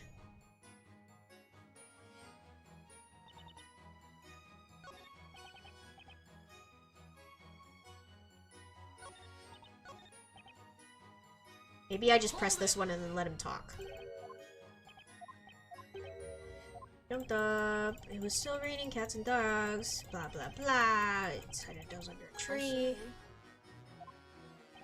So you slept under a tree in the rain. Why am I not surprised? Anyway, I tried to put out the fire by chucking some of me drink at it. Amazingly didn't do much good, though. Right. They ended up roasted, huh? Turns out the magic won that fight, alright. This guy's unbelievable. I guess it's not. Heard the incantation. Hold it! Are you absolutely certain? Well, I believe so, but when you think about it, can anyone really be absolutely certain of anything? It worries me that you're saying that in the middle of a cross-examination. I believe the witness means that there's no way she can be certain whether there were 4 witnesses or 5 at the crime scene. Anyhow, there was a matter of great importance to Snowy that Snowy and I had to tend to. Ah, you must mean... That's right, the milk! If any sin had gotten into the milk, it would be the tragedy to end all tragedies. Hang on! What? Could I stop you there, mister? Mister! Ha! Whoa! Hold it down the volume, Bluey. That's my line. Does anything come to mind regarding Miss Barry's testimony? Nope, not really. Nothing important, anyway. Just that I think the old lady's full of it. Huh? I'm talking about the milk, man, the milk! You'll know the second you try the stuff. It ain't nothing to write home about, let me tell you. What are you saying, you dolt? Who on earth would let you drink anything as delicious as the milk from my farm? A ruffian like you is better served by whatever unthinkable liquid is in that never-ending mug of yours. Are you guys using this cross-examination to argue over milk? Let us hope such arguments do not lead to any criminal acts in the future. Witness, please continue your testimony. Okay. Hold it! So, including yourself, there were a total of 4 witnesses at the crime scene, correct? That is how it has come to pass. By the way, what do you mean by stumbling around like a newborn calf? Ah, yes. There was a man as inebriated as he was loud. Quite the humorous sight it was, I dare say. He must mean the witness permanently glued to his cup of whatever it is he's drinking. When I saw the flames rise up into the sky, I wondered to myself, my word, whatever could that be? However, I could not simply walk over to check. My knees were a bit weak from shock, you see. That's when the wobbly-legged gentleman came running over. You did? Hang on! Is something the matter, mister? Mister! Ah! Whoa, tone down the volume, Bluey. That's my line. Sir Blue Knight, next time please think before trying to press this witness. Looks like this guy even managed to scare Barnum half to death. Now then, sir, about Mr. Wordsmith's testimony just now. He claimed you were stumbling around. What does he mean by that? I'm gonna set the record straight right now. In no way was I stumbling around anywhere. I'd like to think it was more like staggering with style. A responsible adult should know better than to go stumbling around in the dead of night. Hey, look, I don't just go stumbling around like some clumsy idiot. I've got more sense than that. But anyway, I kind of tripped over a large stone. I mean, you don't exactly see what's on the ground in front of you when you're running a full pelt, right? So, you could say I put me life out on the line, proving that you really need to watch where you're going when you run. How courageous of you. Someone give this guy a medal. He's wasting a lot of beer, indeed. My lord, this testimony is a meaningless waste of everyone's time. Well, Defender, is there a point to this particular line of questioning? Is there anything worth pursuing here? What should I do? We always question further. The witness stated earlier that he tripped over a large stone. Mister, I have one question for you. Why weren't you watching what was in front of you? Well, to be honest with you, it ain't much of a real reason, but something suddenly caught me attention. Out of nowhere, I sort of heard someone call out my name. You heard your name? Of course, I turned around when I heard it. Who wouldn't? When a woman calls your name, you pay attention, am I right? So, you heard someone call out, "Hey, you," from behind, you mean? What? I said they called out my name! How many guys do you know called "Hey, you"? The name is Amir, and don't you forget it, Bluey, you hear me? I must say, this gentleman really does not strike me as an Amir. You know, Professor, it's not a very memorable name, huh? That's harsh. Honorable witnesses, is there anyone among you who was aware of this man's name prior to now? And there's a charge for public intoxication, indeed. Not at all. He's always just been Mr. to me. A knight's name is only as good as the name of the sword he carries. It is the first I have heard of this. I dare say I did not expect his name to be one such as Emir. I'm sorry, but I didn't know his name either. I only remember the names of my most loyal customers. Okay. Looks like absolutely no one knew this witness's name. You know, it ain't really much of a surprise to me either. Ha ha ha ha ha ha! But seriously, I definitely heard someone call my name. When you gotta be me age, I really start to wonder when you'll find the true love, you know? I thought that pretty voice calling tonight might have been Miss Sweetie.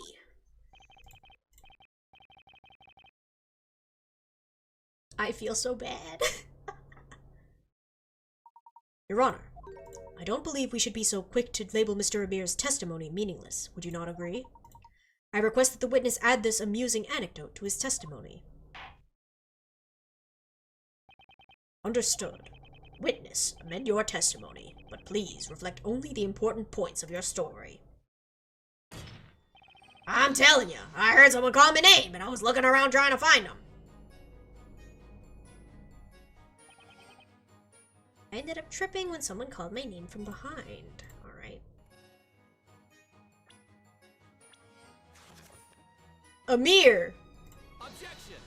No! That's what it... Guys. Do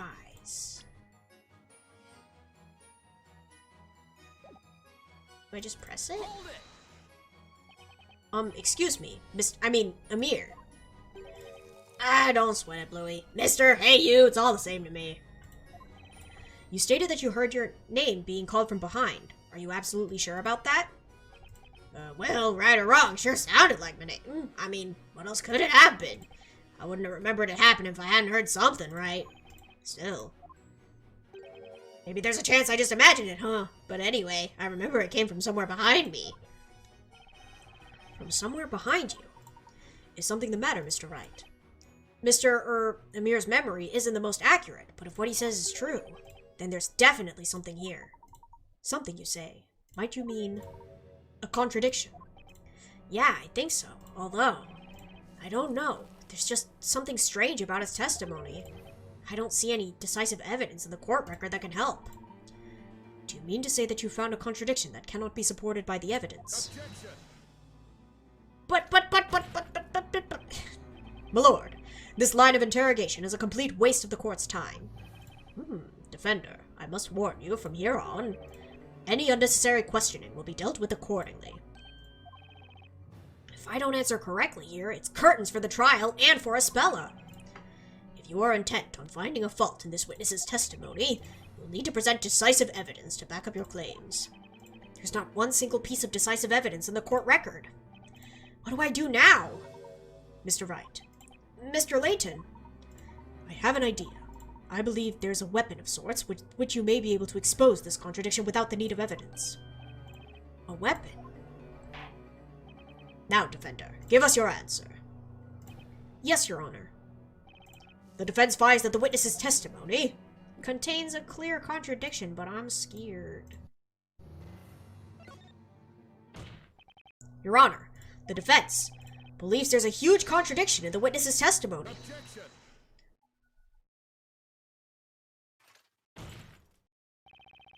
What is this? You must be an even bigger fool than I thought, Sir Blue Knight. You really do not possess even a sliver of common sense, do you? Objection. If I may interrupt for just a moment, Inquisitor Barnum, allow me to ask you this. What need is there for common sense in a world that forgoes using it? Let's go, Cat Week! Accordingly, I must humbly ask that you discard such a manner of thinking. How you doing, Kimono? Whatever do you mean? You have my utmost thanks for placing your trust in me, Mr. Wright. Let us discuss the one remaining weapon in this cross-examination. The remaining weapon? This trial has taught us a very valuable new technique to be used in the courtroom, has it not? You mean questioning, right, Professor? Indeed it is, Luke. Each of the witnesses in this trial has given their own account of what occurred. Therefore, whenever one witness has testified, the other remaining witnesses have listened. That gives me an idea. Get bonus points for claiming your streak, yeah! Quite the number, I might add. Let's go! 15! In addition to catching a witness off guard and questioning them about another's testimony, there is one more thing. There's something else we could get from a 5-person cross-examination? That's right! Of course! Indeed, Mr. Wright. Contradictions. Should one witness's testimony differ from another's testimony, then I suppose that in itself can also be considered a contradiction, can it not? Testimony contradicting testimony? I never would have thought of that until now. In safe states we trust, we do it. Enough, Sir Blue Knight. Are you prepared to present to the court evidence proving the contradiction within this witness's testimony? The witness's testimony does not contradict any evidence. It contradicts a testimony. What are you talking about? It's time, Mr. Wright. Alright, tutorial. We'll see the testimony of the witnesses and the other one. Keep your eyes peeled and identify the contradicting testimony. Alright, let's give this another shot, Nick! And make sure you don't forget to take a look at the court record, too. Yeah. I hurried to the scene, but I ended up tripping when I heard someone call my name from behind. Couldn't even so much as scream. Only saw 3 people. Okay, but like you were behind him. Right? Yeah, she was behind him, but if she didn't even like, she couldn't even scream, then Objection. Hee. Let's freaking go. The person contradicting this man's testimony is none other than you. Miss Kira. Are you both pointing at me? At the time of the incident, that man heard someone's voice call his name. That voice belonged to you, Miss Kira. It could not have been anyone else. And yet, in your testimony, you stated that you were in such shock during tonight's events that you couldn't even speak.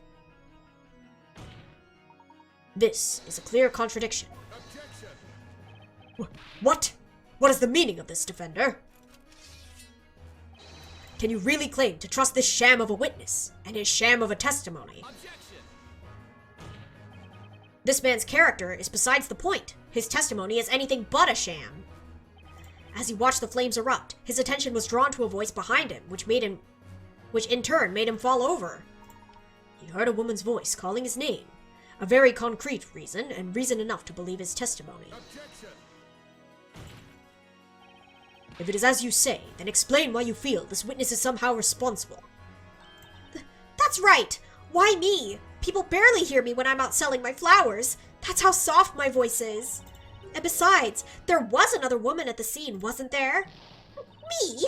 What are you getting at, young lady? Do you honestly think a woman my age would be out late at night in the forest flirting with questionable men?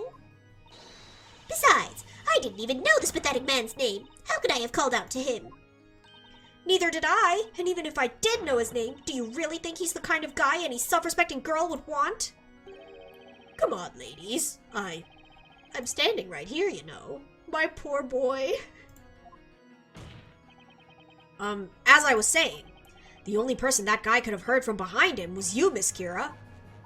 The defense wishes to present evidence to prove this claim.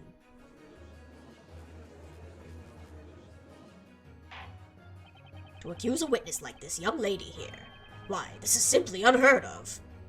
I must warn you, defender, if you cannot prove your accusation to this court, you will see the underside of my gavel.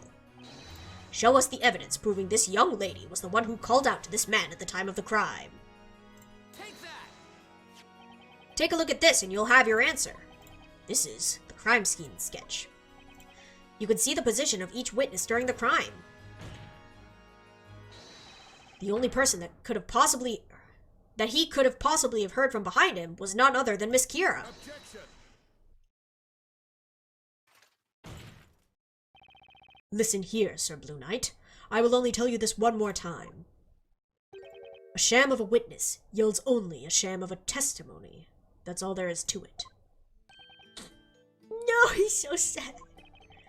Did you, in fact, see this flower girl's face? You know, now that you mention it, seeing as I'd fallen down and all, I don't think I saw her face. Okay, but you heard her voice, right? Let me think. The voice came out of nowhere. It was kind of high-pitched. And I guess it kind of sounded like her, but I can't say whether or not this was a girl's voice. It was this girl's voice. And there you have it, Sir Blue Knight. Such a pity. Huh? Milord, it is clear that the defense's claim is nothing but a pointless waste of the court's time. I recommend that you deliver unto them a penalty befitting such behavior. Indeed, Inquisitor. What? But... What is that laughter? Pardon me, milord. It looks like you finally arrived at a decision. That means this has nothing to do with me. Isn't that right, Inquisitor Barnum? What are you saying? I'm saying that it's time for me to stop peddling testimony and get back to peddling flowers. I mean, look at all these flowers left over. It's going to take until sunrise to sell them all if I stay here any longer. Or maybe, milord, you and the rest of the court would be interested in buying my entire stock of flowers to help a girl out? No, I don't think... I mean... Then it's settled. Now, if you'll excuse me, my apologies for the interruption. Stay here, girl. Understood. The court will dismiss the witness. Well, Miss Kira, it would seem that you are beginning to show the court your true colors. Oh? Whatever do you mean? Okay then, everyone. It looks like that's that. Wait! You can't leave yet! This cross-examination isn't over. Now that's funny. You could say it isn't over, and yet the rest of the court seems to think otherwise. Isn't that right, Inquisitor Barnum? The Inquisition maintains that the real witch is the accused, Espella Cantabella. This girl is nothing more than a witness. As such, the court cannot force her to stay against her will. This is bad. If they let her walk out now... Nick, do you think she could be... the real witch? You really like throwing around accusations, don't you, Sir Defender? Let me spell it out for you one last time, so even you can understand. I didn't know this man's name at all before today. I still don't remember it. So, how could I have called out to him? Do you get it now? Now then, until we meet again. Don't forget to buy some flowers on your way home, everyone. She really...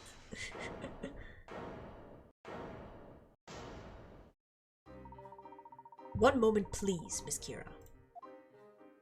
Come back. Is there something else you wanted? You don't seem to realize what you just let slip. What are you talking about?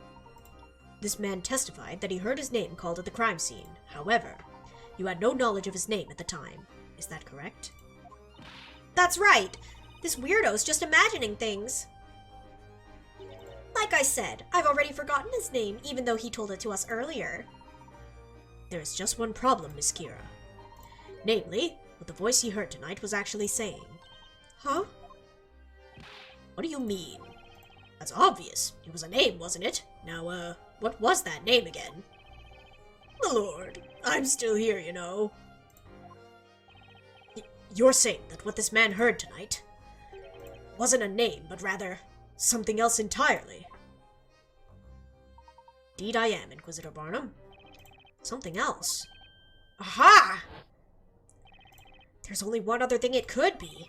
It's a stretch, but the possibility is there. That's right, Mr. Wright. That single possibility is the key to solving this mystery. Is the defense ready to present its evidence to the court? Ugh, this is ridiculous! I demand you to let me go this instant! Witness, what you are being accused of is not to be taken lightly. You will not leave this courtroom so long as any reasonable doubt remains. Defender, you may present your evidence. Show the court what the voice this man heard tonight was really saying. Take that! Excuse me, mister. I'm sorry. What was your name again? You've, got a name that no one seems to remember for some reason. More fourth wall breaking, let's go. Hey, it's Amir! My name's Amir, darn it! How many times have I gotta say it? No matter the number of times you say it, you do not look like an Amir. Again, I only remember my most loyal customers' names, and he doesn't look like he could afford even a single daisy. Come on, guys. Stop kicking a guy when he's down. Mr. Amir, what you heard tonight at the crime scene was not your name. Your name just so happens to sound exactly like a certain other name. Another name.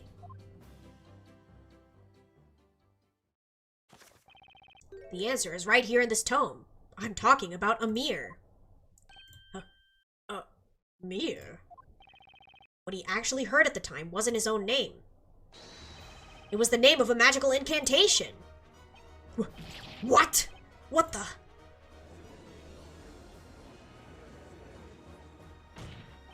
Miss Kira, have you forgotten what you said just a few minutes ago? You quite clearly stated that you didn't know this man's name. Ah! Objection! Sir Blue Knight, let me get this straight. You're saying that the Amir heard by the witness was actually said by this flower girl, and that it was not his name at all, but rather the incantation of a magic spell. The defense proposes the following.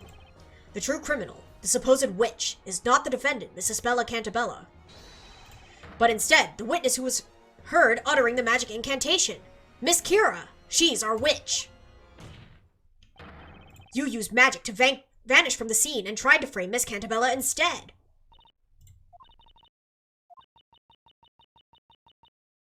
No! What just happened? Is that girl? Is Isabella really not a witch? Unbelievable. I've never heard anything like this. Inquisitor Barnum! Have those two really defeated Inquisitor Barnum? Objection! An impressive display, Sir Blue Knight.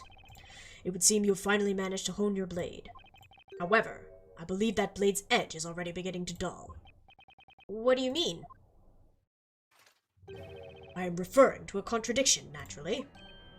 Hey, that's my line! My lord, the Inquisition would like to set the record straight regarding what transpired this evening. Very well, Inquisitor Barnum. Sir Blue Knight, you claim the following. At the time of the crime, the accused, Dispella Cantabella, was surrounded by the two rogues. Then, in order to frame the accused as a witch, Miss Kira cast the spell Demir and made herself vanish. She then moved in closer to the victims, at which points she cast Ignace, thus causing the incident as seen by our witnesses tonight. Indeed, that does seem to be the claim. The problem is what happened next. There is a contradiction in the defense's account of Miss Kira's movements. A contradiction in her movements. Allow me to continue. The witnesses have stated that they each ventured out towards the crime scene.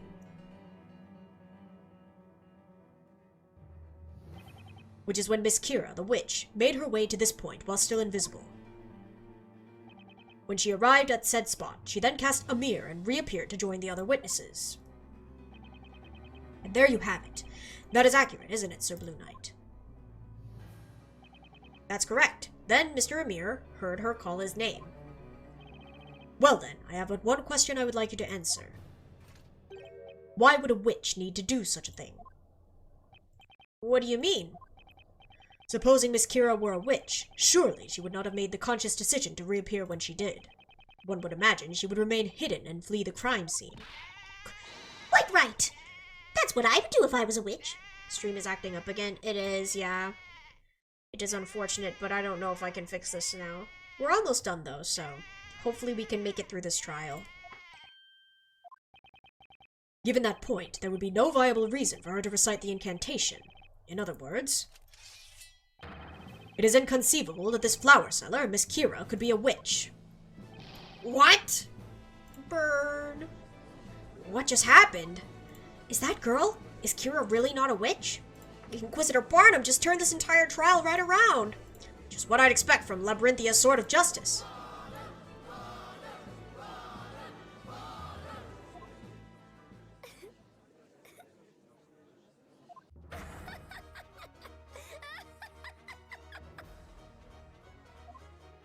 That's right! You all heard it! It's just as Inquisitor Barnum said! Me, a witch! The idea is laughable!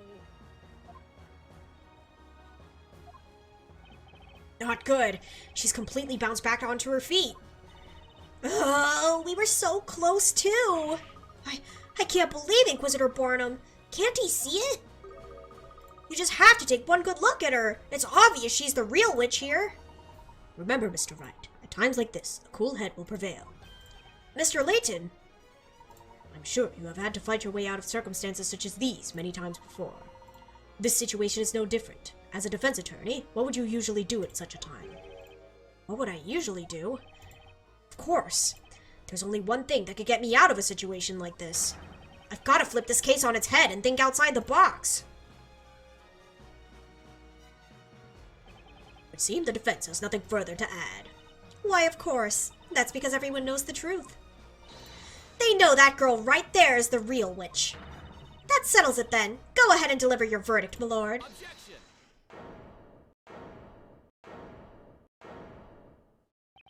The situation is exactly as you described, Inquisitor Barnum.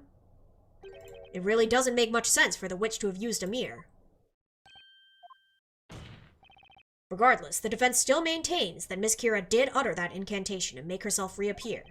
Now, the question is, for what reason? If she really didn't have to use that spell, then why use it in the first place? If I can find the answer to that question, then this entire case will start to unravel. Most fascinating. Very well, allow us to hear this theory of yours. Tell the court why it was necessary for the witch to appear at the crime scene. Well, we're still in the game. Once you eliminate the impossible, whatever remains must be the truth. The reason Miss Kira reappeared at the scene of the crime was to become a witness, to give herself an alibi, or to cover up her crime. Ooh, I don't know. Let's see. To give herself an alibi. The answer's obvious. She was trying to give herself an alibi. Oh, is that right? Tell me, what would the alibi have been? Well, give me a minute. I'm getting to that point. Nope. Okay. Ah. Okay. To become a witness? She must have wanted to become a witness herself. Aha. Sir Blue Knight, do not slam your hands down on the desk unless you have a strong point to make. The same goes for your mouth. Don't waste your breath on such nonsense. Huh? Have a look at the number of witnesses. We already have 4 other willing witnesses. Becoming a witness on purpose would accomplish nothing. She may as well have sat in the stands and watched the trial. Well, you don't know that for sure. Nope, he's absolutely right. Cover up her crime? I suppose. That's the last one. I can't think of any other possibility. This has to be the answer. Isn't it obvious? She was trying to cover up her own crime. Oh, is that right? Tell me, why would she do that? Well, just give me a minute. I'm getting to that part. What? That will not be necessary, Sir Blue Knight. Huh? Think about it. What would she have to hide? If no one could have seen her to begin with. You heard the good Inquisitor. No matter how much you look at it, there'd be no reason for me to reappear. Assuming I was the criminal, that is. I can't argue with her there. Oh gosh. Pardon the interruption, but that is not necessarily the case. Mr. Layton! Explain yourself, Sir Top Hat. You've stated that Miss Kira had no reason to reappear. However, the situation changed and it became necessary for her to show herself. Isn't that right, Miss Kira? Huh? What are you talking about? I have no idea what you mean. It seemed the defense must clarify their argument with evidence. Mr. Wright, I believe Miss Kira did not intend to reveal herself at the crime scene. Rather, that something occurred which forced this young lady to make herself reappear. It was so important that she had to reappear and risk being spotted. Defender, tell the court why it would have been necessary for the witch to appear at the crime scene. Did you leave your glasses there, girl? That's the only thing I haven't used. Take that! Miss Kira, you usually wear glasses, is that correct? Huh? Stop eating your merchandise. It's like I already told you. I lost my glasses a few days ago. Are you absolutely sure about that? Or did you not, in fact, lose them tonight, during the crime? She's the imposter, eject her, indeed. Of course not. Perhaps you accidentally dropped them while you were committing the crime. Then, as you were attempting to make your escape, you noticed that they were gone. Therefore, you made yourself reappear in order to search for your missing glasses. No! Objection! How absurd! Such baseless conjecture. What you propose is fundamentally flawed. What do you mean? Let us assume, hypothetically, that the witch did in fact drop this evidence. That does not explain what purpose it would serve for her to make herself reappear. It would still make more sense for her to escape under cover of darkness. Objection! Unfortunately, Inquisitor Barnum, such a plan was simply not possible. What? Mr. Wright, do you understand what I'm suggesting? Yes! He means the reason Miss Kira made herself reappear at the crime scene. Okay, this is it.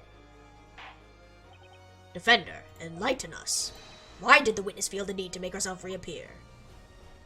She couldn't find her glasses. The answer is simple, Your Honor. She couldn't find her glasses. She could not find them. If you've noticed, she's still not wearing her glasses right now. Objection! Hold a moment, Sir Blue Knight. What does that have to do with anything? That's right. It doesn't change a single thing. Objection! That's where you're wrong. In fact, it changes things quite a bit.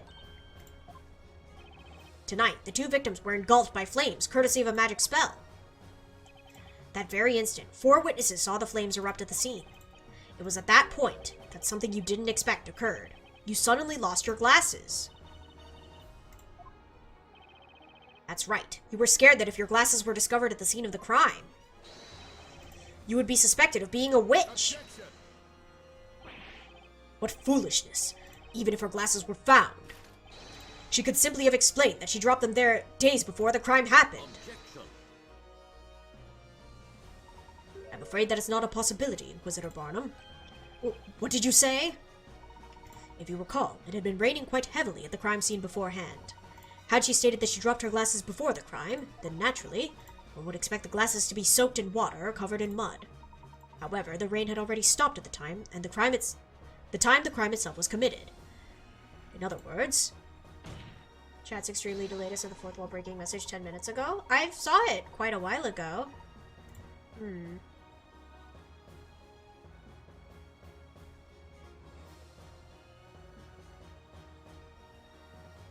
Ooh, yeah, it is pretty behind.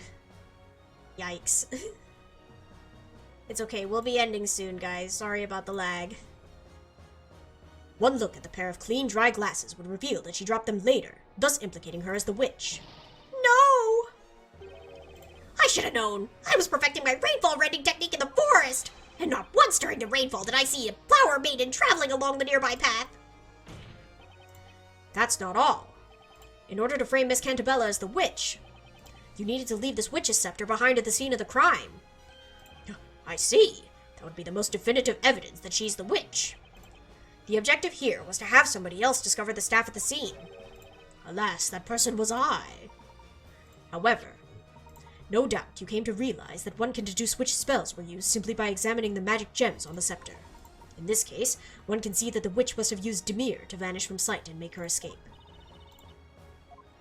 That's why, Miss Kira, you were left with no option but to reappear at the crime scene. That was the only way for you to avoid suspicion if someone were to discover your glasses at the crime scene. By reappearing, you'd be able to explain that you simply dropped your glasses when you rushed to see what had happened. What do you have to say to that, Miss Kira? You know, I've let you both ramble on and on, but playtime is over. So that's it, then? I'm a witch because I dropped my glasses? I must have said it how many times now? I lost my glasses days ago. Were you even listening? I'll say it again. Over 1,000,000 times! I lost my glasses! I lost my glasses! Do you like evidence, Sir Defender? Do you love proof, Sir Top Hat? Then prove I dropped my glasses at the crime scene. Ha! You can't prove it! In other words, you lose.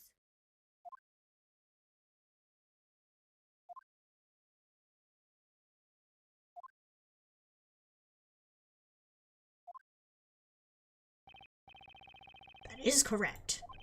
Proving such a thing would indeed be impossible. To prove that the witness dropped her glasses at the crime scene, what say you, Inquisitor Barnum? 'Tis indeed a question of proof, my lord. These glasses have been missing from the very beginning. The Knights of the Inquisition found no trace of these glasses anywhere near the crime scene. Therefore, this witness cannot in any way be accused of being a witch. You heard the man. But we're so close. That girl's a witch. Can't anyone else see that? What should we do, Professor? Well, it would seem the young lady has finished what she had to say. Wouldn't you agree, Mr. Wright? Yes, it certainly looks that way, Mr. Layton. What's with that face? Do you find something funny here? It is as you said, Inquisitor Barnum. Explain. The defense raises just one further question. Why were you unable to find those glasses? What do you mean? You must have searched the area quite thoroughly looking for them. Yet, even now, the Knights have been unable to locate those glasses. Did you ever wonder why? Yes, that has become quite the mystery. Surely they must be around somewhere. The glasses were lost to the wolves. That is the only explanation. There is still one remaining place that you have not searched tonight. Huh? What did you say? The glasses were supposedly not found at the crime scene, leaving only one other possible place. What is this, you two? Have at you, Sir Blue Knight. Draw your blade and reveal to the court where the glasses are supposedly hiding. Looks like I've somehow managed to make it through my first witch trial. It all comes down to this, the final piece of evidence. Time to clear up this case once and for all. I leave the rest in your capable hands, Mr. Wright. The piece of evidence pointing to the one place not searched tonight is... Take that! Milk. Tonight, there was one thing that was carried away from the crime scene right under everyone's noses. Carried away? I'm speaking, of course, about this. Ah! That's the milk bucket that disappeared from the crime scene. Thus far, the defense's claim that the glasses were dropped at the crime scene has been regarded as mere speculation. However, if, Miss Kira, we find your glasses within the contents of this milk bucket, then our mere speculation will suddenly become fact.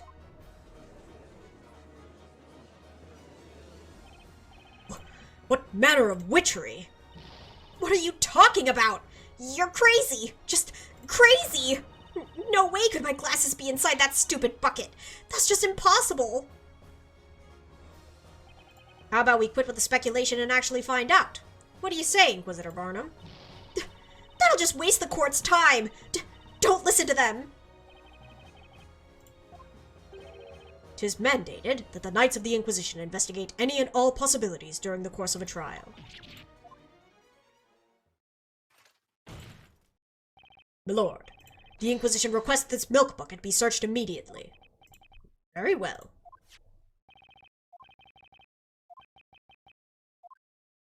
Oh! What? Let's go.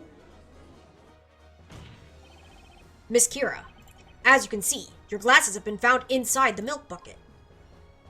The truth is out. Nothing you can say can change that now. Which leads us to the next question. Specifically, a question of when. When did you drop your glasses into the milk bucket? What? Why is this happening? This whole thing is ridiculous. The answer is obvious, isn't it? I dropped them afterwards, after I ran over to see the fire. I took a tiny peek inside the milk bucket. That's when they fell in. Don't be stupid, child. Snowy and I were at the scene first. We made sure to take that milk bucket before anybody else could get their grubby little hands on it. We weren't going to let a single soul get anywhere near that sweet, creamy bucket of deliciousness. You could bet my farm on that. Each of these 4 witnesses has stated that they heard the spell Ignize being cast at the time of the incident. According to the Grand Grimoire, Ignize summons a circle of flame within a 1-meter radius of the caster. In other words, the real witch must have been at Miss Cantabella's side at the time of the incident. Indeed. That is when the glasses fell into the milk bucket. Therefore, there is only one logical conclusion. Only one person who could be the true witch.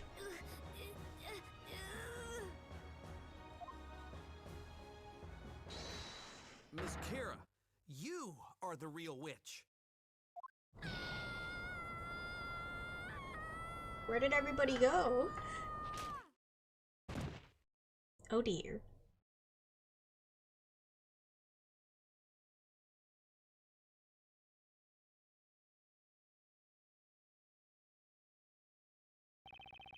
A very strange trial this has been. From the very beginning, we have all paid witness to a most unusual set of circumstances. A baker turned defender, a surprise extra witness, and now a not guilty verdict for the accused. Never have I seen such a spectacle. Ooh, wait.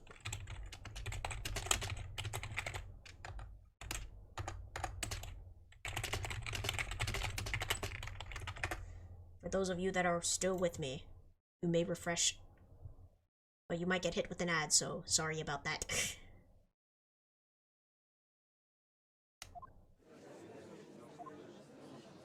Is this really happening? The girl inside the cage! You mean she's the real witch?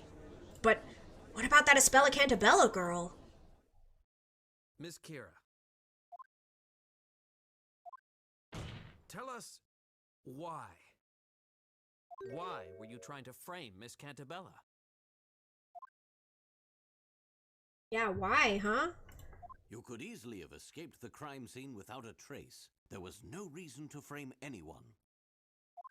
This crime was a result of nothing but your overwhelming ill intent. To frame a person as a witch is to condemn that person to death by fire. Surely you must know this. So why Espella Cantabella? Beef. Do you have any idea what it feels like to be a witch? What it feels like? I didn't ask for this. I didn't ask for these powers, but I have them. And now here I am, begging for my life. I was living such a peaceful life until now. Selling flowers, getting scolded by my boss for not selling enough of them. That's why I was trying to put an end to these trials once and for all. Put an end to the trials. You all know what I mean? The one condition written in the story that will end these witch trials. When the great witch Bezella has been put to the flames and vanquished from this world, these trials will come to an end. Plot convenience, that's why, indeed. This was my chance to finally end all this. At least that's what I thought. The sun had begun to set on that lonely forest path, and there wasn't a soul in sight. I always carried my hidden Talea Magica with me in case of a moment like this. I used my magic to expose that girl for what she really is. You exposed nothing, girl. If I had been successful, then all these trials would finally end, and I could go on living my peaceful life. What? What are you saying? Am I hearing this correctly? Are you actually accusing Espella Cantabella? Why do you think no one has ever seen the legendary Great Witch? It's because she's been hidden in our midst the entire time. She's protected. She's hidden from us. It's all part of the story. A part of the story? Objection! That's enough! Speak no more. A witch's existence cannot be justified. No, please! I know you've all noticed it too! You could end this! All of this! That girl! It's all because of that girl! I beg you! Please! Please release me! Knights of the Court! Isn't it your duty to protect the people of this town? Give me another chance! You killed 2 people! That is where you're wrong. Tis indeed a knight's duty to protect. We are impelled to protect the citizens of Labyrinthia against you and your ilk. The reason you were offered my protection until now was because your guilt was uncertain. There was the possibility that you were not a witch. The circumstances were such that it seemed another was guilty. That possibility has since disappeared, and your innocence along with it. You now find yourself at the other end of my sword. No! Vile witch, enemy of Labyrinthia, may the fires purge you from this land. Hold it! Please, wait! Stop! Please, just stop this! Espella! If it means putting an end to these horrible trials. Let me take her place. Let me be Bezella. Send me to the flames. Let me be Bezella. Girl, you have to be Bezella. You can't just say, let me be Bezella. But please, if it would save her life. This trial has proven beyond a shadow of a doubt that this flower seller, Kira, is a witch. And according to the law, all those found to be witches will be executed. Did he say executed? He can't mean... This is most unsettling. Bailiff, ready the fire.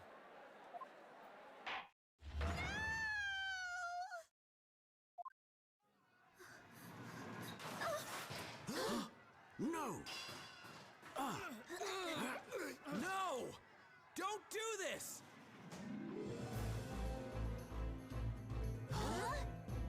Listen to me! Don't let her fool you! Espella is the Great Witch! Hear me! There's no time to waste!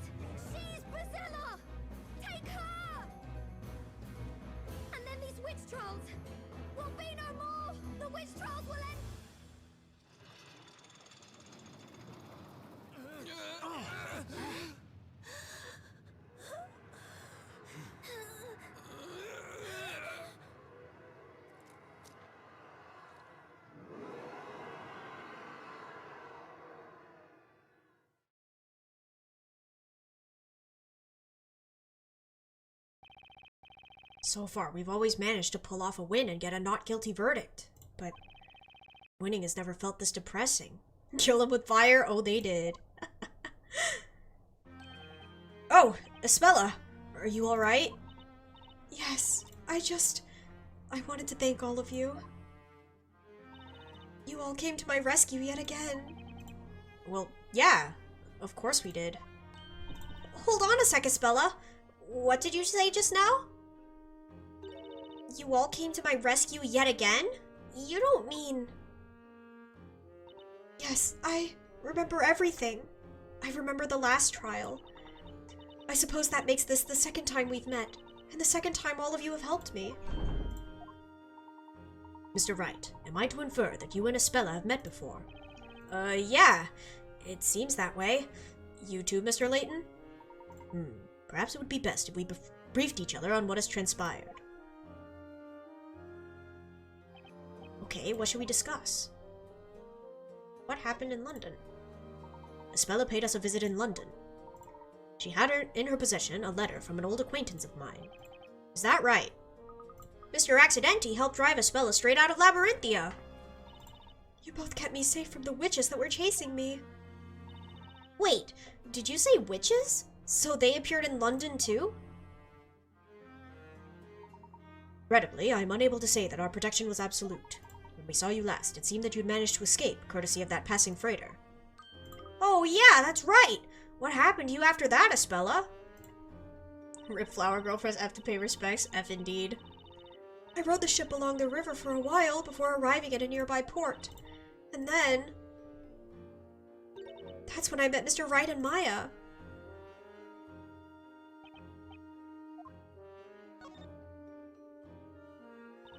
I didn't know where the ship would end up. I felt very lonely out there. Please accept my sincerest apologies. I'm afraid there was nothing else I could do to prevent it.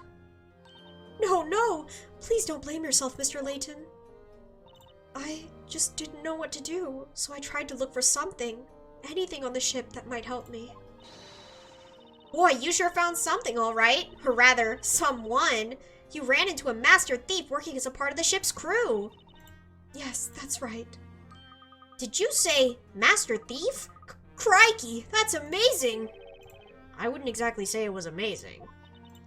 After that, I was taken to court, and that's when Mr. Wright helped me. I see. Then perhaps, somewhere deep within your mind must have existed a memory of that previous trial, and of Mr. Wright. Hence why you thought to seek out his help when you found yourself in such an unfortunate situation this evening. That makes sense. After all, Nick managed to make legal history that day in jolly old England. Did you say he made history? Wow, that's incredible, right, Professor? I wouldn't exactly say I made history.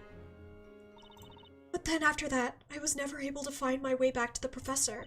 Even after I went through the pains of finding that clue, it ended up being taken away from me. Clue, you say? Yes, the tag that was hanging around the neck of that sweet little stuffed toy. That tag was a clue? A clue for what?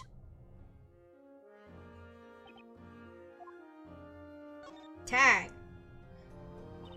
I had a lot of time to think while I was on that ship. I thought about a lot of things. Like how to try and find a way back once the ship arrived at its destination. Things like that. Find a way back? A way back to Mr. Layton and Luke.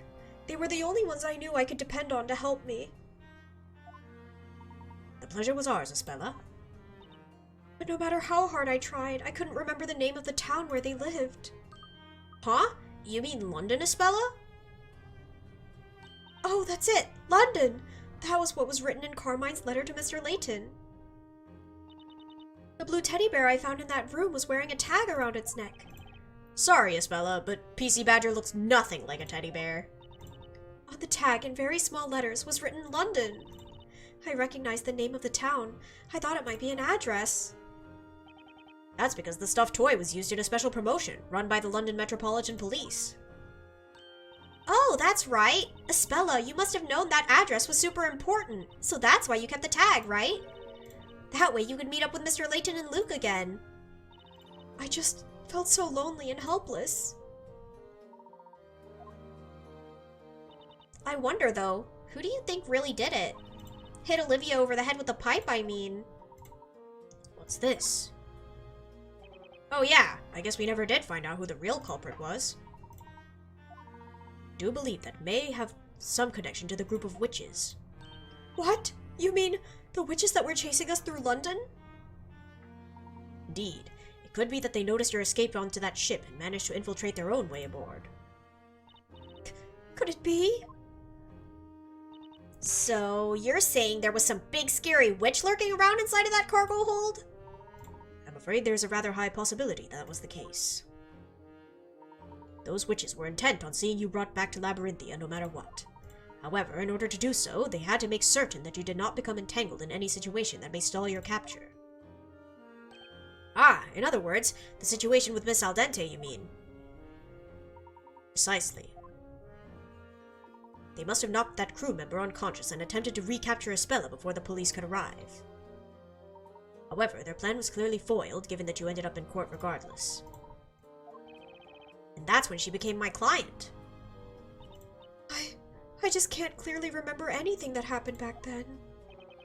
Do you think there's a possibility that someone was pulling Espella's strings through the entire trial? Hey, maybe you're right. There was something a little strange about Espella at the time.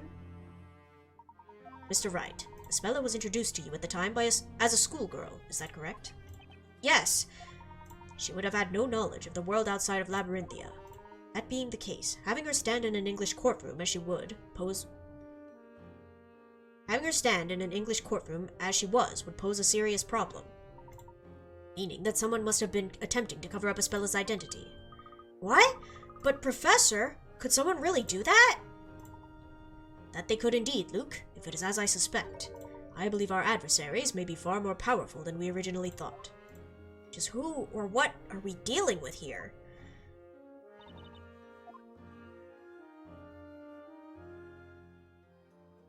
Hey guys, let's head back to the bakery for now. I bet the boss is waiting for us with one heck of a pastry feast. Oh, actually, I can't go home just yet. Huh? You can't? Aw. Well, there are still a couple of legal procedures to be taken care of before I can go home. Please, you all go on ahead without me. Is that so? Very well. I really must thank you all. Thank you so much for everything. Alrighty then, Espella. We'll catch you later. Yes. Farewell for now.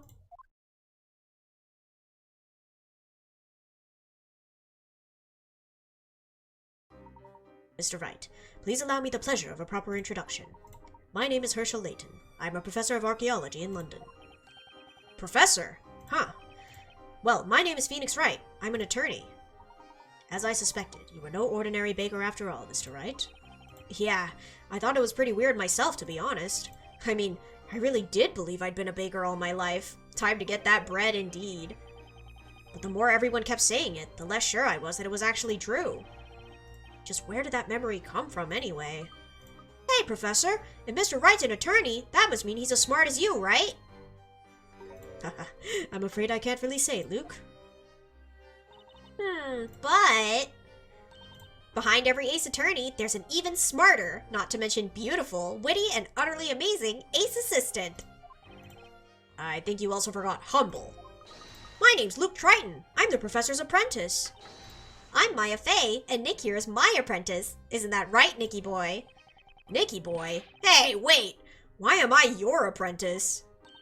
Anyway, we should all head back to the bakery. Let's get a move on. I'm sure Espella will be back before we know it. I would not get your hopes up about that, Sir Blue Knight. Inquisitor Barnum! Most impressive work tonight. 'Tis a shame you have such an ability. 'Tis a shame you have kept such ability hidden until now.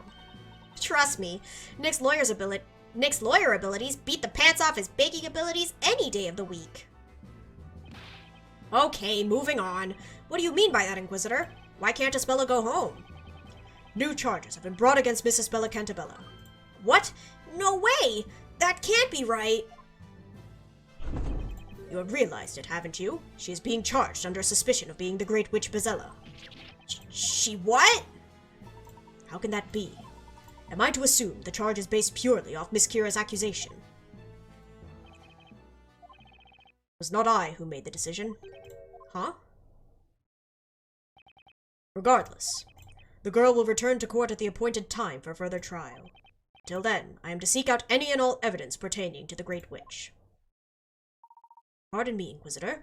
When exactly is this appointed time? The investigation into this allegation will conclude on the day of the storyteller's next parade. That would be 2 weeks from today.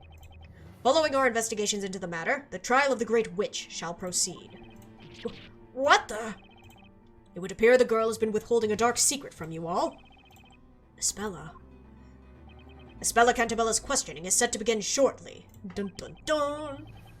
That means visiting hours are over. I recommend you leave immediately.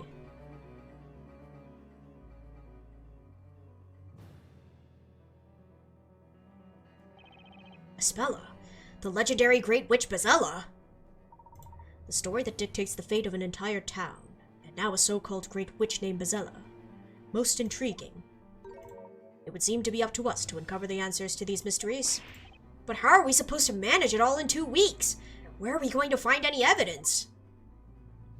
You know, I was thinking, how do you address a Great Witch? Hail to thee, O magnificent magical one? Or maybe just, what's up, witchy baby? What difference would it make? She's called a Great Witch. That's not someone I'd ever want to meet.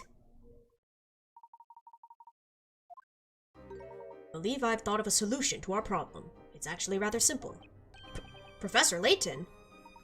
Allow me to explain, Mr. Wright. The only way we may be able to solve the mysteries of this town and its residents is if we join forces. He's right. We've come this far. There's no way we're just going to give up on Espella. Okay, I'm on board. I'm looking forward to teaming up with you, Professor. Me too, Luke. Me too, Maya. Now then, shall we press on? This marks the beginning of our own story, one dictated by ourselves and written by our own hands. Let's go. That was a really long chapter. It was fun, though. I am pleased. But we will be ending it here for today. Yippee! Yeah, thank you guys for coming. Maya, please. We love Maya. She's so silly.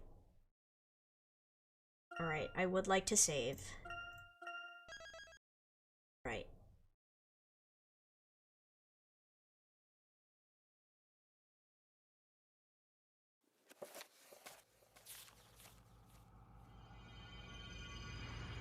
The Great Witch. But that will be for next time.